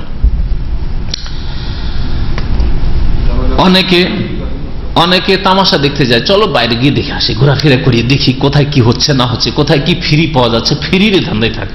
আজকালও তো ফ্রি মাসা, বিশেষ করে আরাফার দিনে এত ফ্রি খাবার আর জুস আর পানি আর কত রকমের আইটেম যে দেওয়া হয়, বাইরে যদি বেরোন তাহলে টের পাবেন। সুতরাং না, যদি ফ্রি নিতে হয় আপনার চলার মতো একটু নিয়ে নিন, অথবা সাথী বন্ধুরা আছে ওদের জন্য 2-4 জনের জন্য নিয়ে নি, অপচয়ের জন্য নিবেন না, আর এত বেশি নিবেন না, কাড়াকাড়ি করবেন না। আপনার চাইতে বেশি অন্যদের প্রয়োজন আছে, দুর্বলদের হয়তো, তাদের সুযোগ দেবেন, নেন, কিন্তু আপনার জন্য যতটা যথেষ্ট হয় ততটাই আপনার জন্য যথেষ্ট। বেশি ওই সবের লোভ লালসা করা ঠিক না, বা নষ্ট করা জায়েজ না। এক কথা সময়টাকে কাজে লাগবে, অত্যন্ত বরকতের সময় সময়টা, এই সময় আল্লাহ পাক অত্যন্ত নিকটবর্তী হয়ে যান বান্দান। সুতরাং এই সময় দোয়া কবুল হয়, দুনিয়া আখেরাতের যা কিছু চাওয়ার আল্লাহ পাকের কাছে চান, তওবা ইস্তিগফার করেন, সংশোধন আল্লাহর সাথে ওয়াদা করেন যে আমি আমার লাইফের জীবনের সংশোধন আজকে করলাম, আল্লাহ নামাজ ছুটে যেত আমার ফজর অথবা জামাত ছুটে যেত, আজকে থেকে ছুটবে না, আমার দ্বারা ভুল ভ্রান্তি হইতো আর ভুল ভ্রান্তি হবে না, আমি ফিল্ম দেখতাম আর দেখব না, আমি ধূমপান করতাম আর করব না, আমি দাড়ি মুন্ডন করতাম আর করব না, ইত্যাদি যত রকমের। আর টাকনার নিচে কাপড় ছিল, আমি হারাম কাজ, জাহান্নামে যাওয়া কাজ করব না, এগুলি হচ্ছে তওবা আসলে আল্লাহর সাথে ওয়াদা করা। আর হজ করে চলে আসলেন, আর তারপরে যেই রকম পাপগুলি আগে ছিল থেকেই গেল, লাভটা কি তাহলে? হজ যদি আপনার সংশোধন না করে তাহলে আপনার হজ মাবরুর কি করে হলো? দেখেন যে আমার মধ্যে দোষগুলি কি আছে, শরীয়তের আয়না দিয়ে দেখেন, আয়নাতে দেখলে বোঝা যায় কোনখানে দাগ লেগে আছে, কালি লেগে আছে, না কি লেগে আছে, বুঝতে পারেন না। তাহলে কোরআন এবং হাদিসের আয়নাতে যদি আপনি নিজেকে দেখেন তাহলে ভালো করে বুঝতে পারবেন। আপনি কোন আলেমের আয়না দিয়ে দেখবেন না, আমার আয়না দিয়ে দেখবেন না যে আমি শেখের মতো হবো, শেখের মধ্যে কোনটা আছে ওইটা আমি, না, দরকার নেই। আপনি কোরআন এবং হাদিসের আয়না দিয়ে দেখেন, কারণ আমার মধ্যে ভুল থাকতে পারে, আমার চলাফেরাতে ভুল থাকতে পারে, আপনার আখলাক চরিত্র, আপনার অন্তরে অহংকার থাকতে পারে, সেগুলি সংশোধন করেন। যাই হোক, জীবনের প্রত্যেকটি ক্ষেত্রে সংশোধনের প্রয়োজন রয়েছে, আকীদার ক্ষেত্রেও, ইবাদতের ক্ষেত্রেও, আখলাক চরিত্রের ক্ষেত্রে। অনেকে নামাজ খুব সুন্দর কিন্তু বাপ মার সাথে সম্পর্ক খারাপ, বাপ মার সাথে সম্পর্ক ঠিক আছে কিন্তু শ্বশুর শাশুড়ির সাথে একেবারে সম্পর্ক খারাপ, ওর বিবিকে যেতেই দেয় না বাবার বাড়ি, আর যদি যেতে দেয় তুই যা, তুই চলে আসবে। ভালো মানুষ, ভালো মানুষ নয় সে আসলে, কিন্তু ভালো কোন দিক দিয়ে? নামাজের দিক দিয়ে ভালো মানুষ, ওই জন্য বললাম ভালো মানুষ। নামাজের দিক দিয়ে হয়তো ভালো, রোজা হজ যাকাতের দিক দিয়ে ভালো, কিন্তু আখলাক চরিত্র ভালো না। এত সম্পর্ক কেন খারাপ রাখবেন? হালকা রাখেন, ঠিক আছে, আমার মিলছে না, চলছে না, হালকা রাখেন, কেমন আছেন, ভালো আছেন, আসলো, খাতির করলেন, বেশ হয়ে গেল। আপনি যাবেন, মাঝে মধ্যে যাবেন, অত বেশি ঘনিয়ে গিয়ে আবার শত্রুতা করা ওই দরকার নেই। আল্লাহ বলেন তোমাকে একেবারে ঘনিষ্ঠ করতে হবে আর একেবারে শত্রুতা না, কোনোটাই না, মাঝামাঝি থাকে না। কিন্তু সম্পর্ক খারাপ থাকবে না, কখনো না। অনেক ভালো মানুষের কথা শোনা যায়, নামাজ পড়ে, রোজা রাখে, মাদ্রাসা পড়েছে, হাফেজ, আলেম, আর স্ত্রীকে বলে তুই যাবি, তুই চলে আসবি, আমি যাব না। তোমরা নিয়ে যাবা, শালাকে বলছে তোমরা নিয়ে যাবা, তুই নিয়ে যাবি, দিয়ে যাবে, নিয়ে যাবা, দিয়ে যাবে। আরে ইয়ে চরিত্র কেন? তো যাই হোক, সংশোধনের শেষ নেই। এক একজনের মধ্যে এক এক রকমের দোষ আছে। এখন এমন দোষ আছে যে দোষগুলি হয়তো আমি এখন বয়ান আপনার জন্য করতে পারবো, কিন্তু আপনার মধ্যে ওই দোষগুলি আছে। আপনি যখন কোরআন এবং হাদিসের আয়না দিয়ে দেখবেন তখন বুঝতে পারবেন যে আমার মধ্যে এই দোষগুলি তো আছে। অনেকের মধ্যে হস্তমৈথুনের দোষ আছে, বিদেশে থাকে, প্রবাসী জীবনে হস্তমৈথুন করে। এখন এক একটা করে বলা তো সম্ভব না, আপনি দেখতে পাচ্ছেন না যেটা হারাম কাজ করছেন। হ্যাঁ, অনেকের সিরিয়াল দেখা, মহিলার খবর শোনা অভ্যাস আছে। দেখবো না, মহিলার খবর কেন শুনবো? রেডিওর খবর দেখা যথেষ্ট নয়, বা খবর শোনা যথেষ্ট নয়, ওই দেখতে হবে ছবি, তাহলে হবে। আর খবর শুনে আপনি কোন রাজনীতিবিদ, আপনি রাজনীতি করছেন, খবর দেখতে হবে আর শুনতে হবে আপনাকে? কোনো প্রয়োজন করেন না। মুসলিম ভাইদের খবর রাখলে হইলো, কতটা আপনি উপকার করতে পারছেন? বর্মার মুসলমানদের কি উপকার করলেন আপনি খবর শুনে? সিরিয়ার মুসলমানদের কোন উপকারটা আমি একজন করতে পেরেছি? এতটুকু, খুব বেশি তো দোয়া, তো ঠিক আছে, দোয়া করেন, শুনতেই তো পাচ্ছেন কারো মুখে হইলেও, দোয়া করেন তাদের জন্য। তো যাই হোক, কথা লম্বা হয়ে যাচ্ছে। 9 তারিখের কাজ শেষ, মাগরিব হয়ে গেছে, সূর্য ডুবে গেছে। মাগরিবের নামাজ আরাফায় পড়বেন না, আরাফা থেকে বেরিয়ে পড়বেন, সূর্য ডুবার পরে বেরিয়ে পড়বেন। তারপরে মুজদালিফা ফিরে আসবেন। মুজদালিফায় রাত কাটানো কি পড়লেন না তখন? ওয়াজিব। তারপরে মাগরিব এশা জমা করবেন। এই জমা হচ্ছে জমা তাখির, জমা বিলম্ব করে জমা করা। রাস্তায় আসতে যদি অর্ধেক রাত হয়ে গেছে, 11টা বেজে যাচ্ছে, আজকাল অর্ধেক রাত 10:30, 11:15 মধ্যে হয়ে যাবে, 11টা হতে যাচ্ছে, তাহলে রাস্তায় যেখানে আপনি বাধাপ্রাপ্ত হয়েছেন, ভিড় ভাড়ে, বাস আর যাচ্ছে না সামনে, ওখানে নামাজ পড়ে নেন। পানি থাকলে উজু করেন, পানি না থাকলে তায়াম্মুম করে নামাজ পড়েন।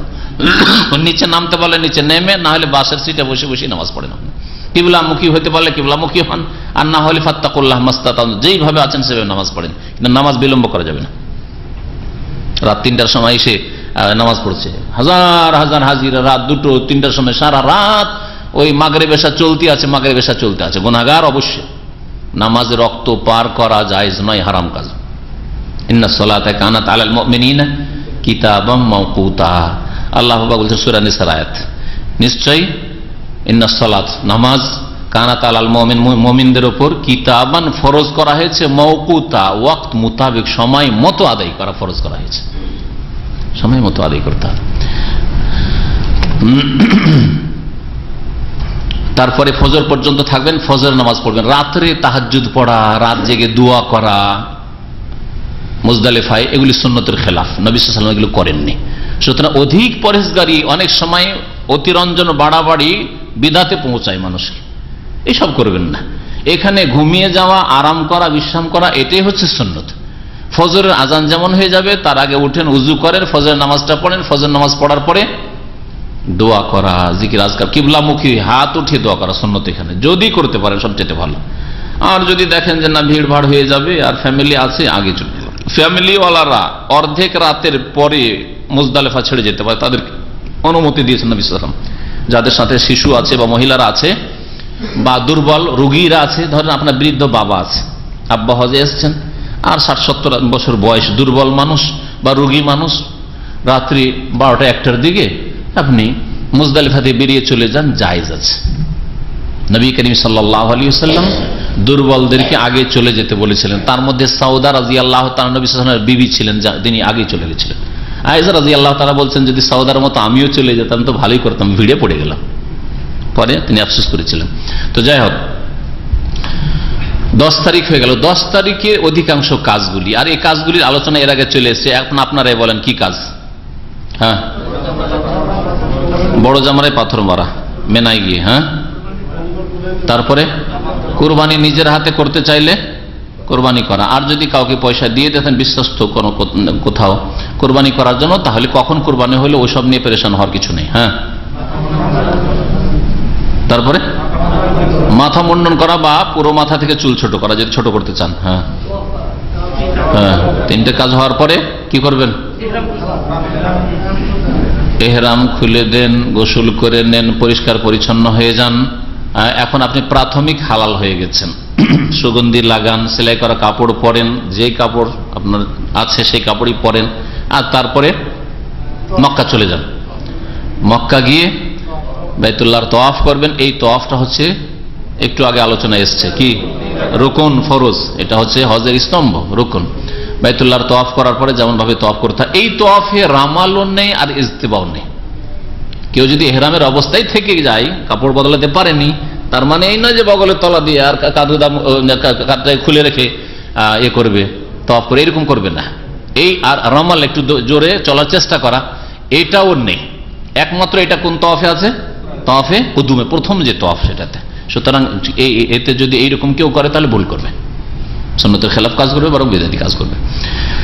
তওয়াফ করা, সাফা মারওয়ার সাই করা যদি হজে তামাত্তু হয়, যে তামাত্তুর কথা চলছে, আর যদি কিরান করে থাকে অথবা ইফরাদ করে থাকে আর আগে তো সাফা মারওয়া সাই করে নিয়ে থাকে, তাহলে আর সাই করার প্রয়োজন নেই, তার এক সাই দিয়ে হয়ে যাবে। জি, 10 তারিখের কাজ শেষ হয়ে গেল। এখন সন্ধ্যা হওয়ার আগে আগে চেষ্টা করেন যাতে করে আপনি মেনা পৌঁছে যান, কারণ মেনাই 11 তারিখের রাত যেটা আসলো আর 12 তারিখের এই দুটি রাত থাকা ওয়াজিব। সুতরাং রাতের অধিকাংশ অংশ যাতে রাস্তায় না কেটে যায় অথবা মক্কায় না কেটে যায়, সন্ধ্যার আগে আগে চলে যাওয়ার চেষ্টা করেন। নবী সাল্লাল্লাহু আলাইহি ওয়াসাল্লাম জোহরে চলে গেছেন, আপনাকে সন্ধ্যা পর্যন্ত টাইম দিলাম, তারপরেও আপত্তি কিসের আবার? হ্যাঁ, চেষ্টা করবেন দিনেই চলে যাওয়ার। দিনে যেতে পারলেন না, সন্ধ্যা পর্যন্ত পৌঁছেন, সন্ধ্যা পর্যন্ত পৌঁছতে পারলেন না, রাতের অধিকাংশ অংশটা কমপক্ষে যেন মেনাই কাটে। ধর রাত 8টা 9টার মধ্যে পৌঁছে গেলেন, তাহলে অধিকাংশ অংশ পেয়ে গেলেন আপনি। জি, এখন বাকি থাকলো 11 তারিখের কাজ। 11 তারিখে দুটো কাজ, 12 তারিখে দুটো কাজ মাত্র। কি? জাওয়ালের পরে, মাথার ওপর থেকে সূর্য গড়ে যাওয়ার পরে, হ্যাঁ, কি করা? পাথর মারা। প্রথমটাকে মারবে জামরায় উলা ছোটটাকে, তারপরে জামরায় উস্তাকে, তারপরে জামরায় কুবরা বড়টাকে মারবে। 3-7-21টা মারে। প্রথমটা মেরে দোয়া করবে কিবলামুখী, দ্বিতীয়টা মেরে দোয়া করবে কিবলামুখী হাত তুলে, তৃতীয়টা পরে নবী করিম সাল্লাল্লাহু আলাইহি ওয়াসাল্লাম থামেননি, দোয়া করেননি। জি, আর রাত্রি যাপন করা 11 তারিখ আর 12 তারিখ। 12 তারিখেও এইরকমই সেম কাজ, জাওয়ালের পরে। সকালবেলা কখনো জাওয়ালের আগে, যতক্ষণ জোহরের আজানের সময় হয়নি মক্কার টাইম হিসাবে, ততক্ষণ পর্যন্ত পাথর মারবেন না। সকাল থেকে পাথর মারা চলছে, সকাল থেকে পাথর মারা চলছে। পাথরগুলো কোথা থেকে টুকাবেন? পাথর যখন যেখানে প্রয়োজন পড়বে তখন সেখান থেকে নেবেন। 10 তারিখে যখন আসছিলেন আপনি মুজদালিফা থেকে, মুজদালিফা মেনায় কোন এক জায়গায় মুজদালিফা থেকে ফেরার পথে নবী করিম সাল্লাল্লাহু আলাইহি ওয়াসাল্লাম রাত্রে পাথর কুড়াননি। আজকাল উপমহাদেশের হাজিরা, ইন্ডিয়া বাংলাদেশের হাজিরা, যারা এই হাদিস মোতাবেক হজ করে না, তাদের হুজুররা শিখিয়ে দিয়েছে যে মুজদালিফা থেকে পাথর নিতে হবে। আর শুধু একদিনের ওই 7টা পাথর না, ওই 4 দিনের পাথর 70টা একেবারে বস্তা বেঁধে নিয়ে আসছে। মুজদালিফাতে পাথর নিতে হবে, এটা ভুল, হাদিসের খেলাফ। নবী করিম সাল্লাল্লাহু আলাইহি ওয়াসাল্লাম সকালবেলা যখন আসেন, মেনায় ঢুকে পড়েছেন, তখন ইবনে আব্বাসকে বললেন, আব্বাসের ছেলেকে বললেন যে উলকুতলি হাসান, আমার জন্য পাথর কুড়িয়ে, কঙ্কর কুড়িয়ে নিয়ে আসুন। কঙ্কর এনে দিলেন যখন যখন প্রয়োজন হবে। সুতরাং যে কোনো জায়গা থেকে, আপনার খেমার আশপাশ থেকে অথবা জামরা আসতে রাস্তায় কোনো জায়গা থেকে আপনি কুড়িয়ে নেন, অথবা কারো কাছে পেলেন আপনি নিয়ে নেন, কোনো অসুবিধা নেই, যেখান থেকে নেবেন। প্রতিদিন যখন প্রয়োজন হবে তার আগে আপনি তা কুড়িয়ে নেবেন। একদিনে সবগুলি জমা করে রাখতে হবে আগে থেকে, এরকম কিছু নাই। জি, 12 তারিখ হইলে হজ শেষ হয়ে গেল। এখন 13 তারিখে যদি কেউ থাকতে চায়, তাহলে আবার ওই দুটো কাজ বাকি থাকলো। সেটা হচ্ছে 13 তারিখের রাত কাটানো মেনায়, আর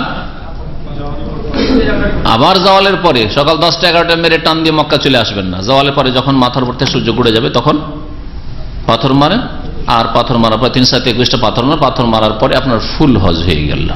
এখন একটা কাজ শুধু বাকি থাকলো, যখন বিদায় হবেন মক্কা থেকে, বিদায় হওয়ার পূর্ব মুহূর্তে 2-4 ঘন্টা আগে, বেশি আগে নাই, তওয়াফে বেদা, বিদায় তওয়াফ করে আসবেন। বিদায় তওয়াফ করবেন, এখানে সাফা মারওয়া সাই নেই, তওয়াফে বেদা বা বিদায় তওয়াফ করে আসবেন। এ হচ্ছে হজের সম্পূর্ণ আলোচনা কার্যাবলী 8 তারিখ থেকে নিয়ে 13 তারিখ পর্যন্ত হয়ে গেল। আশা করি হজ সম্পর্কে ফুল আলোচনা হয়ে গেছে। এরপরে যদি কারো কোনো প্রশ্ন থাকে তাহলে এখন পেশ করতে পারেন। এখন যারা যারা খুব বারবার করে প্রশ্ন করছিলেন তাদের জন্য খোলা। হ্যাঁ, এই ভাই তার মধ্যে একজন। হ্যাঁ, বলেন। আমার প্রশ্ন হলো, হাইজটা বিলকুল বন্ধ করার বর্তমানে ওষুধ আছে, কিন্তু না করাই ভালো, কারণ এতে স্বাস্থ্যের ক্ষতি। 2 নম্বর কথা, এটা না করলে ভালো। আল্লাহ যেভাবে প্রাকৃতিকভাবে রেখেছেন ওইভাবে থাকা ভালো। তবে যদি আশঙ্কা থাকে যে বেশি সময় নেই আর ফ্লাইট ছুটে যাবে অথবা সাথী সঙ্গী ছুটে যাবে, আবার হয়রান করব, কেমন করে স্বামী থাকবে। 13 তারিখে ধরেন আপনাদের গাড়ি চলে আসবে, বাস চলে আসবে, মহিলা একা বসে থাকবে ইত্যাদি। হয়তো 10 তারিখে তো হেফাজই করতে পারেনি, তাহলে তো 13 5 দিন 6 দিন যাদের অভ্যাস আছে তাদের সমস্যা এটা আর কি। তো হেফাজে এখন করেনি, সাফারাস্তাই করেনি, সমস্যা তাহলে। তো এই জন্য যদি কেউ ডিলে করার জন্য এই ওষুধগুলি ব্যবহার করে তো ওলামারা জায়েজ বলেছেন, তবে না করাটাই ভালো। হ্যাঁ, মেনায় অবস্থানকালে রাতগুলিতে বিশেষ কোনো আমল নেই, তবে যদি কেউ তাহাজ্জুদ পড়ে তাহাজ্জুদ পড়তে পারবে। সুন্নতে রাতেবা অর্থাৎ ফরজ নামাজগুলি কসর করে পড়ার পরে সুন্নত রাতেবা ফজরের সুন্নত ছাড়া আর বেতর ছাড়া নবী সাল্লাল্লাহু আলাইহি ওয়াসাল্লাম সফরে আর কোনো সুন্নত পড়েননি। কিন্তু এই অন্য নামাজগুলি যেগুলি সুন্নতে রাতেবা নয়, যেমন তাহাজ্জুদের নামাজ, যেমন ইশরাকের নামাজ, যেমন সালাতুদ দুহার নামাজ, এই নামাজ অবশ্যই পড়তে পারবে, অবশ্যই পড়তে পারবে, কোনো অসুবিধা নেই। জি, মুজদালিফা যদি না পৌঁছতে পারে, আমাদের ভিড় ভাড়ার কারণে অনেক সময় মুজদালিফা পৌঁছতে পারলো না, তাহলে দম দিতে হবে। মুজদালিফা যদি পৌঁছতে না পারে আর যদি সম্ভব হয় যে বাস ছেড়ে দিয়ে আমি পায়ে হেঁটে পৌঁছে যাব, এরকম আইডিয়া করতে পারছে, বুঝতে পারছে, মানে অনেক সময় 12টা রাস্তা আছে, আপনারা জানেন কিনা। এই আপনার মক্কা থেকে মেনা, আরাফা, মুজদালিফা, মেনা, মুজদালিফা, আরাফা যাতায়াতের জন্য 12টা রাস্তা আছে। আমি অন্য সময় হজ ছাড়া অন্য সিজনের সাথে বন্ধুদের সাথে গিয়েছি এককালে। তো এতগুলি রাস্তায় অনেকগুলি রাস্তা আছে 18-20 কিলোমিটার দূরে নিয়ে চলে গেছে আপনাকে। ওখান থেকে যদি নেমে যান বাস থেকে বিপদ হয়ে যাবে। তবে হ্যাঁ, বুঝতে পারছেন, লাইট দেখতে পাচ্ছি, অথবা বলছে যে মুজদালিফা কাছে আছে, আপনি 2 কিলোমিটার 3 কিলোমিটার, এখন বাস জামে পড়ে গেছে, হেঁটে গেলে আপনি চলে যেতে পারেন, অথচ 5 ঘন্টা খামাখায় বসে আছেন 3 কিলোমিটার, যে কখনো বসে থাকবেন না। কিন্তু যে দুর্বলরা থাকে, মজবুরি থাকে, হ্যাঁ হ্যাঁ হ্যাঁ, অজেব ছুটে গেলে দম দিতে হবে, অজেব ছুটে দম দিতে হবে। হ্যাঁ, বিদাত। এই জামরা যে পাথরগুলি মারবে এগুলিকে পানি দিয়ে ধোয়া বা জমজম দিয়ে ধোয়া, যে কোনো পানি দিয়ে ধোয়া, এগুলো বিদাত। জি, এহরামের কাপড়কে জমজমের পানি দিয়ে ধোয়, তারপরে ওটাকে কাফন করবে বা কাফনের কাপড় কিনে, দেশের লোকের কাপড় কিনে ওটাকে জমজম দিয়ে ধুয়ে রাখে যে আমি যখন মরবো 10-20 বছর পর মরলো এটাই যেন আমার কাফন হয়, সবগুলি বিদাতি কাজ, যেগুলি জায়েজ নাই। জি, হ্যাঁ, পাথরের সাইজ বুটের দানার চাইতে আকবর মিনাল হিম্মাসে কালিলান আছে হাদিস, বুটের দানার চাইতে একটু বড়। জি, একটু বড়, সামান্য। এমন পাথর দিয়ে মারণ, নবী সাল্লাল্লাহু আলাইহি ওয়াসাল্লাম বলেছেন যাতে কারো দাঁত না ভাঙে, কারো চোখ কানা না হয়, চোখে লাগলে চোখ কানা না হয় আর দাঁতে লাগলে দাঁত না ভাঙে, এইরকম পাথর দিয়ে মারতে হবে। জি, 10 তারিখে তওয়াফ করার সময় যদি ইহরামের কাপড় পরা থাকে তাহলে কাঁধ থাকতে হবে, সাধারণভাবে পরে থাকবে। বললাম তো একটু আগে, খেয়াল করেন না? হ্যাঁ হ্যাঁ হ্যাঁ, তখন আর ওই ইজতেবা করবে না। ইজতেবা মানে কাঁধ খুলে রাখা, তখন খুলে রাখবে না। জি, এটা শুধু তওয়াফে কুদুমে, প্রথম তওয়াফে। বলেন।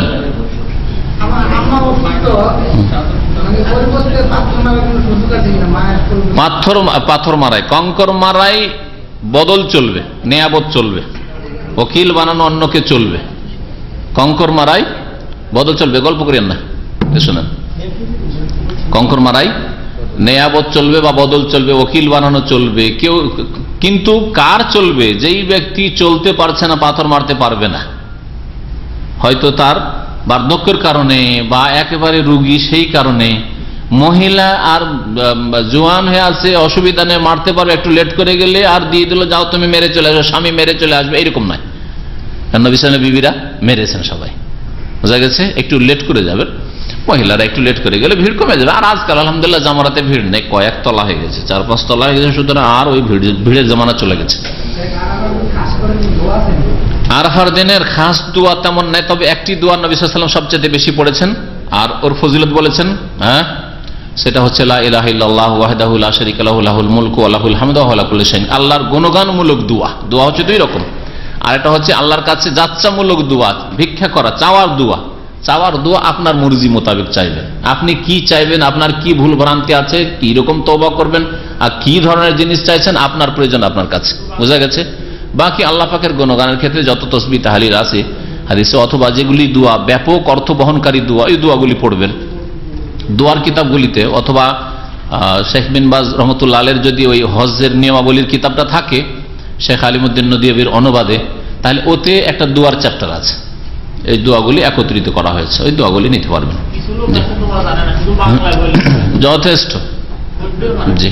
বরং নিজের ভাষায় বুঝে দোয়া করা, আরবির মন্ত্র পড়া চেয়ে ভালো। যেই ব্যক্তি আরবির অর্থ বুঝে না, তার হয় আরবিতে দোয়া করলে অর্থ বুঝে দোয়া করেন, আমি যেগুলি বললাম আরবিতে কি বললাম আল্লাহ পাককে।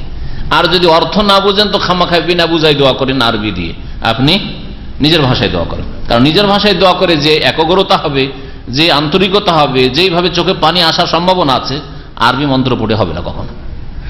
দেখেন আরবরা এখানে রমজানের তারাবি শুনে কান্না করে, আর আমাদের লোকের হাসে, যে কাঁদছে কিনা রে, হাসে, এদের উপরে হাসে, ই পাগল, কাঁদছে কিনা রে, আর ও অর্থটা বুঝছে সেই জন্য কাঁদছে। আর তুমি কিছুই বুঝো না, তুমি নারিকেলের ওপরে কামড় দিচ্ছ, তো কি করে বুঝবে তুমি, আর কি করে স্বাদ পাবে আসলে।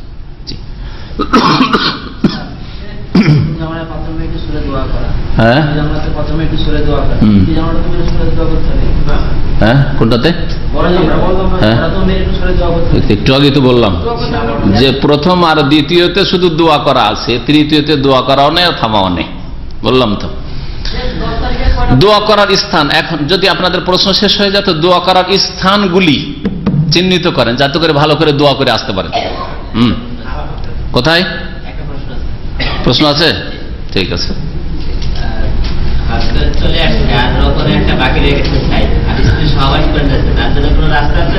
রাস্তা আছে।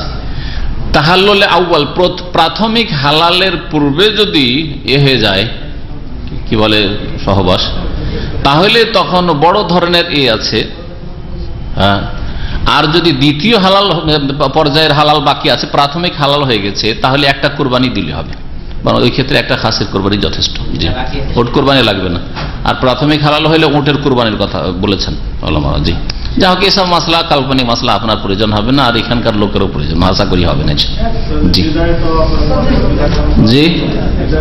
তবে ব্যতিক্রম কিছু মানুষ আছে, এমন লজ্জাকর ঘটনা আছে বলতে লজ্জা পাবেন। আরাফার দিনে কোন এক মহিলা, সুন্দরী মহিলা, একাই খেমাতে শুয়ে আছে, আজকে থেকে 20-25 বছর আগের ঘটনা, শুয়ে আছে, দেখে কোন এক বদমাইশ প্রকৃতির লোক বরদাস্ত করতে পারেনি, ঢুকে পড়েছে, আর জবরদস্তি ধর্ষণ জবরদস্তি শুরু করেছে, চিৎকার মহিলা শুরু করেছে, ঘুম ভেঙেছে, চিৎকার শুরু করেছে, পুলিশ চলে এসছে। তারপর ও দেখছে আমি তো মরলাম, তার ছাড়বো না, তো ধরা খেলাম আর মরলাম, তো মরবো কিন্তু আর ছাড়বো না, ছাড়াইতে পারছে না। শেষে ওই কার্পেট দিয়ে ঢেকে দিয়েছে, যাই হোক কোন রকম করে ধরে এ করেছে।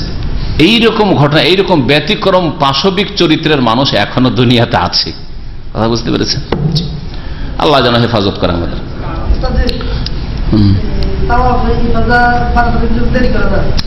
দেরি করা যাবে, বিদায় তওয়াফে একটাতে নিয়ত করা চলবে, ওলামারা ফতোয়া দিচ্ছেন। একটা করলে দুটোর কাজ চলবে, কিন্তু তওয়াফে বেদার নিয়ত করবে না, ফরজ তওয়াফের নিয়ত করবে, রকুন তওয়াফের নিয়ত করবে। হ্যাঁ, যে আমার এটা তওয়াফে এফাজা প্লাস হচ্ছে বেদা, অথবা তওয়াফে এফাজা দিয়ে আমি বিদায় সেরে নিলাম, বুঝা গেছে? ছোটটা নিয়ত করলে বড়টা হবে না, কিন্তু বড়টা নিয়ত করলে ছোটটা ওর মধ্যে চলে আসবে। যেমন কেউ যদি তাহিয়াতুল মসজিদের নিয়ত করে, ফজরের সময় গিয়ে তাহিয়াতুল মসজিদের নিয়ত, ফরজ আদায় হবে না, তারপরে আর নামাজ পড়তে পারলো না, যে কোনো কারণে হয়তো অসুস্থ হয়ে পড়েছে, আর নামাজ পড়তে পারলো না, ওই 2 রাকাত নামাজ পড়েছে তাহিয়াতুল মসজিদ, তাহলে তার ফরজ আদায় হবে। কিন্তু একটা লোক ফরজ নামাজ পড়ে, ফরজের নিয়তে পড়েছে, তার তাহিয়াতুল মসজিদ আদায় হয়ে, ছোটটা আদায় হয়ে যাবে অটোমেটিক্যালি, তাহিয়াতুল মসজিদ আদায় হয়ে যাবে, আর ফজরের নামাজটাও আদায় হয়ে যাবে, কারণ সে ফরজের নিয়ত করেছে। ওই রকম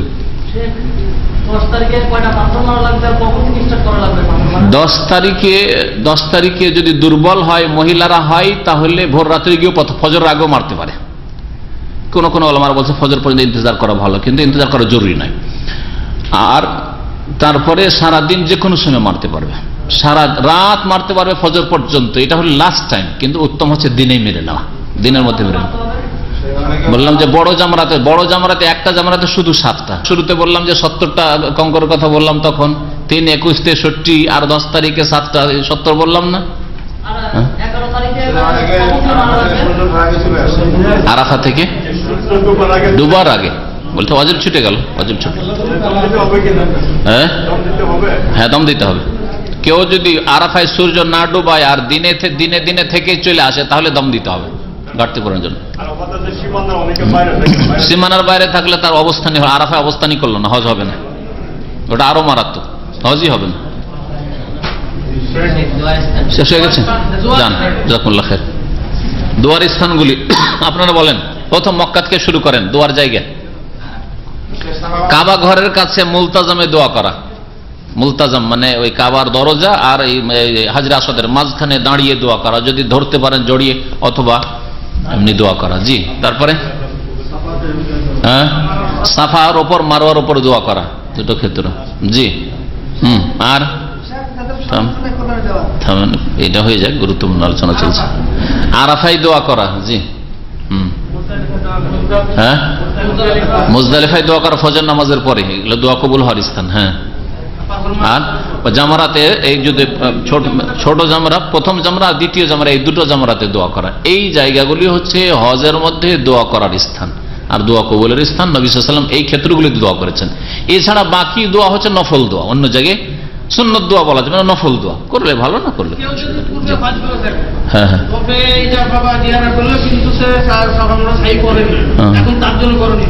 সাফা মারওয়া সাই করে নিয়ে চলে এসছে, এখানে ওখানে আছে, আবার যেতে হবে। তার হজ কমপ্লিট হয়নি, কারণ রুকুন ছুটে আছে, হজ হয়নি। হ্যাঁ, হজ হয়নি যদি না করে তাহলে হ্যাঁ হ্যাঁ এহরাম করবে, হেরাম করবে। জি, কি বললেন? হজে ইফরাদ করবে, বাইরের লোক হলে মিকাতে ইহরাম আসবে, আর মক্কার লোক হলে কেন মিকাত আসবে? আপনি কার কথা, যে বাইরের লোকের কথা জিজ্ঞেস করছেন না মক্কার লোকের কথা? বাইরের লোক অবশ্যই মিকাতে ইহরাম বাঁধবে। কোরবানি করার তো বললাম না, তারা 10টা রোজা রাখবে, 3টে রোজা মক্কায় রেখে আসবে, আর 7টা রোজা বাড়িতে। হাফেজ সাহেব না কোরআন মুখস্থ নাই? হ্যাঁ, ফামান তামাত্তা বিল উমরাতি ইলাল হজ্জ ফামাস্তাইসারা মিনাল হাদি ফামান লাম ইয়াজিদ ফাসিয়ামু সালাসাতি আইয়ামিন ফিল হজ। সালাসাতি আইয়াম মানে কি? 3 দিন রোজা রাখা, ফিল হজ হজে ওখানেই, ও সাবআতিন, সাবআ মানে 7টা রোজা, ইযা রাজাতুম যখন তোমরা ফিরে আসবে বাড়িতে, 10টা রোজা রাখতে হবে। জি, 11 তারিখে সূর্য মাথার উপর থেকে গড়ার পরে, যে জোহরের পরে। জি, হ্যাঁ, ছোটটা থেকে শুরু, ছোটটা, তারপরে মেজরটা, তারপরে বড়টা। জি, বলেছে সিরিয়াল ওইভাবে যেতে হবে। ওই দিক থেকে আসলে, মেনার দিক থেকে আসলে এভাবে। হ্যাঁ, মক্কার দিক থেকে কেউ গেলে আবার এই দিক থেকে যেন না শুরু করে, ওই দিক থেকে এসে শুরু করে। ঢুকতে দেয় না, এখন ঢুকতে দেয় না। ঠিক, হ্যাঁ হ্যাঁ হ্যাঁ হ্যাঁ, বলতে পারবো না, খবর না। গত বছর তো ছিল, কিন্তু লোকাল হাজিদের ছিল নাকি এখানকার হাজিদের জন্য? জানা নেই, আল্লাহ যেতে পারেন আপনারা, যেতে পারেন যারা দূরের লোক।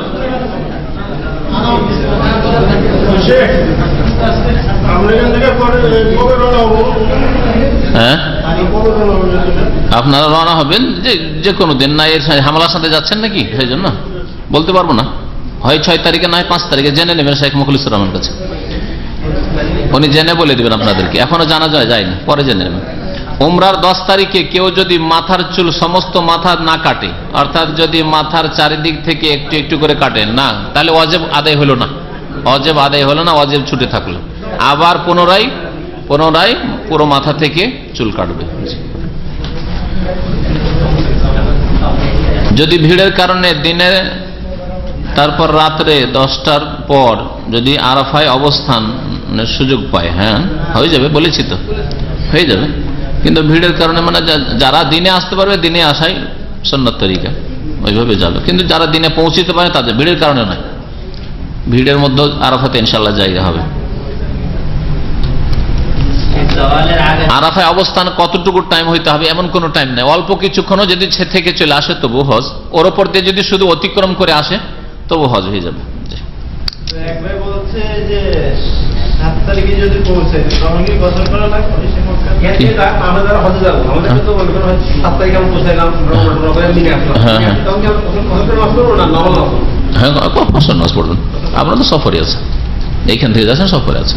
মক্কার লোক এটা জিজ্ঞেস করতে পারে যে মক্কার লোক এখন আমরা উমরা শুরু করিনি, তাহলে উমরা শুরু করিনি না, হজ শুরু করেনি, হজ যখন শুরু করেনি তাহলে তারা কসর করবেন না, মক্কার লোক মিনার আশেপাশের লোকেরা। কিন্তু আপনি তো এমনি তো মুসাফির। জওয়ালের আগে পাথর মারলে হবে না। 11 তারিখ 12 তারিখ 13 তারিখ জওয়ালের আগে পাথর মারলে হবে না, পুনরায় পাথর মারবে আবার জওয়ালের পরে। 10 তারিখ তো সকাল থেকে শুরু, সকাল থেকে শুরু, বরং সকালে মারাই উত্তম।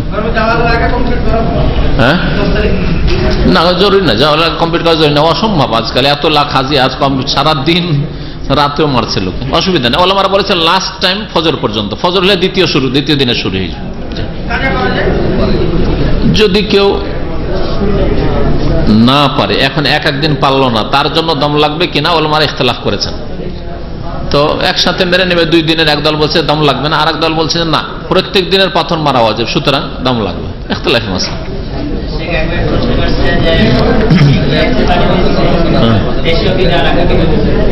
হজের কুরবানি হাদি সব ছেলেকে নেয় না, উপর ক্লাসের ছেলেকে নেয়। তো 4 দিন ডিউটি করে, 4 দিন সারাদিন ডিউটি করতে হয়, এইরকম এই 4টা দিন ডিউটি করে, এই 10, 11, 12, 13 তারিখ করতে চেক করে, শুধু পশু চেক করবে যে এটা চলবে কিনা, কোথাও খামখোটা তো নেই, হ্যাঁ খোড়া এমন বেশি খোড়া তো নেই, হ্যাঁ অন্ধ তো নাই, কানা তো নয়, ইত্যাদি সব চেক করার জন্য ওদেরকে রাখে। তো ওখানে ঠিক কোরবানি হচ্ছে। বাইরে যারা কোরবানির পয়সা দিয়ে দিচ্ছেন একটু সস্তা পাওয়ার জন্য, মক্কায় আছে, হ্যাঁ আমি কোরবানি দিয়ে দেবো, হ্যাঁ এইখানে আপনাকে ব্যক্তিগত যদি আল্লাহকে ভয় করে এমন ব্যক্তি আপনার জানা না থাকে কখনো দিবেন না, বিশ্বস্ত সূত্র ছাড়া অন্য কাউকে দেবেন না। কারণ মক্কায় এইরকম বহু লোক ব্যবসা করছে, টাকা নিয়ে এনেছে, কুরবানি মোটেই করে না, ফলস। বাংলাদেশ থেকে আসে তারা করে, মোয়াল্লেম গুলো করে, খবরদার এরকম কাজ করবেন না, এরকম কাজ করবেন না। তবে ব্যক্তিগত চেনেন, যেমন আমি ব্যক্তিগত 2-3 জনকে চিনি, আমি ওদের মাধ্যমে করাই, কিন্তু ওরা কি এতটুকু জানে যে ওরা আলেম, ওরা পরহেজগার, ওরা এই কাজ করবে না কখনো, হ্যাঁ এতটুকু আমার আস্থা ইমান আছে। তারপরে যদি ব্যতিক্রম ঘটে তাহলে আমার কোরবানি হয়ে যাবে, কারণ আমি জানি ইমানদার পরহেজগার, এর বেশি আর কি। হ্যাঁ, কিন্তু যার সম্পর্কে আপনি জানেন না, শুধু বলছে কোরবানি দেবেন 400 কেন দেবেন, ওখানে 450 কেন দেবেন, আমি 300 করে দেবো, হ্যাঁ দিয়ে দিলেন টাকা, না কখনো দেবেন না।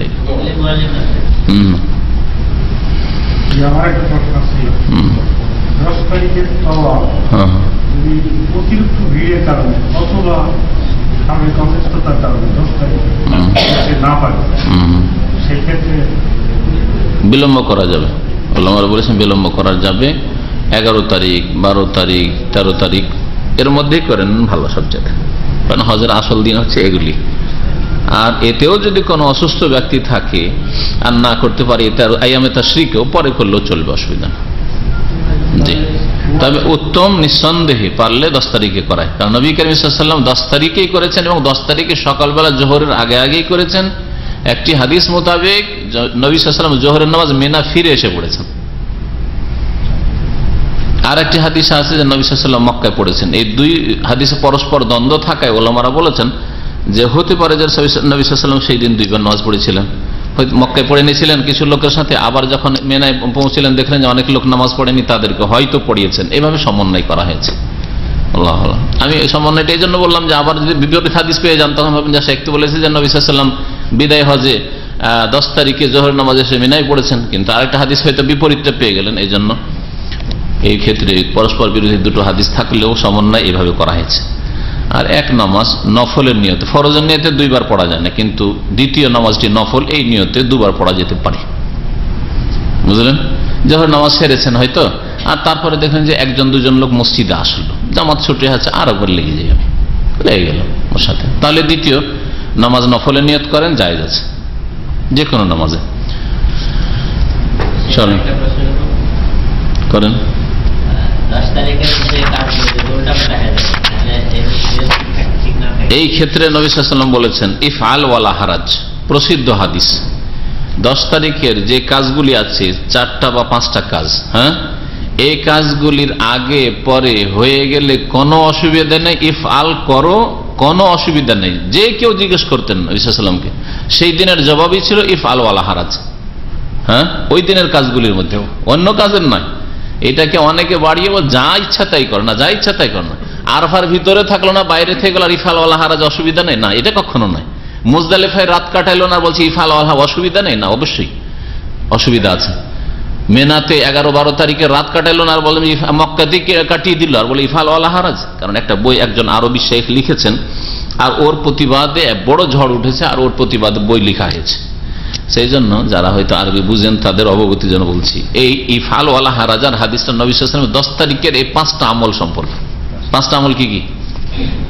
হ্যাঁ, এদিকে দেখি, এদিকে যে প্রশ্নকারী বলছে জামাতে পাথর মারা, জামারায় পাথর মারা বড়টাকে, শুধু একটাকে সেদিন। হ্যাঁ, একটাকে কুরবানি করা, কোরবানি করলে, কোরবানি করা 2 নম্বরে, জি, নিজের হাতে করলে, আর না হলে টাকা কাউকে দিয়ে দিয়েছেন, ওকিল বানিয়ে দিয়েছেন, তাহলে কাজ আপনার হয়ে গেছে। মুন্ডন করা, মাথা মুন্ডন করা, এবার তোয়াফ, বাইতুল্লাহ তাওয়াফ করা, সাফা মারওয়া সাই করা, ঠিক না?